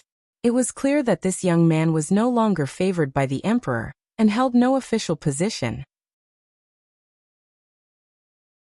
Why had the officials of the Supreme Court been frightened back by his words? Yizongwei thought hard but could not understand. He didn't know what kind of magic Fan Xian had to make these officials not even listen to the emperor's hints. Fan Xian turned his head and glanced at him coldly. I said to that official, "Don't force me to act out." You want to force me to act out? Fan Xian narrowed his eyes and looked at He Zongwei's slightly dark face. Suddenly, he smiled slightly and said, "Actually, I also want to know. What can you do to me when I flatter an official of the court on the street?" After these words were said, the officials at He Zongwei's side finally understood that Fan Xian's power did not just lie in official position and power. They took a step back in fright, but He Zongwei continued to stand calmly in front of Fan Xian. He sighed. Understanding the reason, he couldn't help but feel some regret. In terms of official position and power, he might be able to suppress him. However, in the face of ruthless and unreasonable killing, he would never be as arrogant as him. The Suzhou Zhizhou Cheng Jialin was accused of visiting a prostitute and invading the mausoleum. He has been asked to return to the capital to defend himself. In a few days he will probably come back to the Supreme Court, He Zongwei said warmly. It looks like even you, a wealthy and idle person in Jingdou, cannot truly be idle. Fan Xian's eyelids drooped slightly. Casually he said, "You are the emperor's dog, so you have to run around everywhere. I don't." Many years ago, Fan Xian had already slapped He Zongwei in the face. Now outside the yamen he had coldly called He Zongwei a dog on the street. It was like slapping him in the face again. After all, He Zongwei was no longer the little imperial censor of the past. As the first-ranked official in court, he had his own face to consider. Furthermore, there were so many people watching. His slightly dark face gradually changed. In a cold voice he said, "As an official, I am the emperor's dog. In my eyes, you are also the emperor's dog. Are you not?" Scholar, he thought that these words were appropriate. Not only did he preserve his dignity, but he also blocked these words and made it difficult for Fan Xian to respond. Unexpectedly, Fan Xian smiled when he heard these words. "If I am a dog, then what is the emperor?" Fan Xian said with a cold smile as he looked at him mockingly. He then turned and climbed into the carriage. He Zongwei's expression froze. He knew he had said the wrong thing. It was just like how he didn't understand how Fan Xian could influence the Supreme Court. No matter how he had been demoted, he was still the emperor's flesh and blood. On this point alone, the people of the world could not compare. A powerful sadness rose in He Zongwei's heart. He felt that life was always so unfair. In Jingdou, Fan Xian could not be idle. When he met the emperor's combination of punches with great difficulty, he could only focus on blocking. He had no ability or method to counterattack. On the true battlefield between him and the emperor, a soul-stirring drama was playing out. These dramas had no audience and were not recorded in the annals of history, but they were truly playing out. Only in these places could Fan Xian have enough power to carry out the most decisive counterattack against the chess pieces the emperor had laid out. In Dingzhou and Shiliang Road, no one knew what kind of entanglement Li Hongqing and Gong Dian, who had come to take over his position, were having. On the road from the Qing kingdom to Dongyi, the armies of the two sides were facing off. No one was willing to give way. The 3,000 soldiers of the Yanjing camp for winter training were forcefully blocked at the border, not daring to take a step in. This situation had been at a stalemate for 3 days. The emperor has an edict for us to enter Dongyi to assist the great prince in quelling the rebellion. In the end, the great prince has blocked it with a military order, saying that his 10,000 elite soldiers are enough. The commander of the Yanjing camp, Wang Jikuan, looked at his trusted aides in the tent and smiled coldly. Since those 10,000 elite soldiers are quelling the rebellion in the Liang kingdom, who can stop our soldiers from entering Dongyi? When he said this, Wang Jikuan's anger finally exploded. This was originally a test the court had sent toward Dongyi. Everything had been going according to plan. If the great prince had not sent troops to stop them, these 3,000 elite soldiers would have been the vanguard. The Yanjing camp had prepared 20,000 people to advance along the road. Who knew that these 3,000 elite soldiers would be blocked at the border and not be able to take a step in? He pointed at the generals below and scolded. 1,000. Are 1,000 people enough to scare you out of your wits? They are also soldiers of the Qing kingdom. Do they actually dare to attack the army sent by the court? Those are the Black Knights, a general said in a trembling voice. Chen Pingping is dead, and Sir Fan Jr. is under house arrest in Jingdo.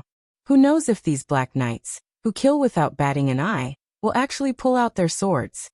The corners of Wang Jikuan's eyes twitched slightly, but he didn't curse angrily. As for this secret military operation, he had nominally accepted the Bureau of Military Affairs winter training. In reality, he had accepted the emperor's secret edict from the palace. Just as he said earlier, this was a test. This was the emperor sitting on the throne testing his eldest son far away in Dongyi. The news of the Jingdo incident had long reached Yanjing. Only now did Wang Jikuan know that the duke had led the Black Knights straight into Jingdo to save old Director Qin. The commander of Yanjing didn't know why Director Qin had suddenly been purged by the emperor. Although he sighed slightly in his heart, as a soldier of the Qing kingdom, he had to obey the emperor's edict. Not long after the Jingdo incident, the Great Prince suddenly sent an urgent military report saying that volunteer armies were rising and falling within Dongyi. The chaos of war was frequent, and it was impossible for him to escape and return to the capital in a short time. This blocked any way for Jingdo to summon him back. Wang Jikuan knew that the Great Prince didn't want to return to the capital. As the saying goes, when a general is outside, the ruler's orders cannot be obeyed. It was clear that the Great Prince, who had successfully controlled 10,000 elite soldiers, had already left the emperor's heart because of the Jingdo incident. Once the Great Prince's attitude was revealed, the emperor was not angry. Instead, he sent an edict to Dongyi, saying that he would send the Yanjing military into Dongyi to help the Great Prince quell the rebellion. Just as Wang Jikuan expected, the Great Prince forcefully refused the Yanjing camp's request to send out troops. Furthermore, the group used to stop the Yanjing army these 2 days was indeed not the Great Prince's people. The court couldn't even find an excuse. The Black Knights. Wang Jikuan furrowed his brows slightly. Thinking of this group of riders, which were not many but had exceptional battle power, he naturally thought of that idler in Jingdo. It's the last 2 days of 2008. I had wanted to write a separate chapter to canvas for votes and review, but I changed my mind and decided to leave it for when Qingyu was finished. A friend has said that the flavor of Qingyu has changed recently and is no longer sunny. I would like to explain this a little. Qingyu has actually not been sunny for a long time. With such a dead person, there is no sunlight. Ever since I started writing Qingyu, I have always had an opinion that Fan Xian is not like a transmigrator. How should I explain this? I will leave this question for the last time as it takes up too many words. Of course, if there are friends who have noticed this, presumably you will know that my attitude toward transmigrators has long been made clear. However, I have always been curious. What should a transmigrator be like? In reality, human nature really has not evolved. Modern people, ancient people, and other people, as long as they are people, they are all equally ugly and beautiful. I almost forgot again. I seriously recommend to everyone, Zhang Yu, the Fat Tabby Cat's new work, Song of the Heavenly Sword. The book number is 1121194. It is said that this author is a very gay and serious author. His writing speed is slow, but the quality is very good. From the day he wrote to the day he was reincarnated, presumably many friends like him. I am the same. This book is a wuxia novel. Those who write wuxia novels in this marketplace, without question, have invested far more in the battle of the spirit than in the battle of business. This kind of attitude has already ensured the quality of this book. I deeply believe this. You're tuning in to the Li Mei's Wuxia Whispers YouTube channel. We're so grateful for your support, and don't forget to subscribe to join us on this incredible journey through captivating stories. Your generosity through donations truly makes a world of difference, as it's the primary source of revenue that allows me to expand and enhance this channel for you. Thank you from the bottom of my heart for being a part of this adventure.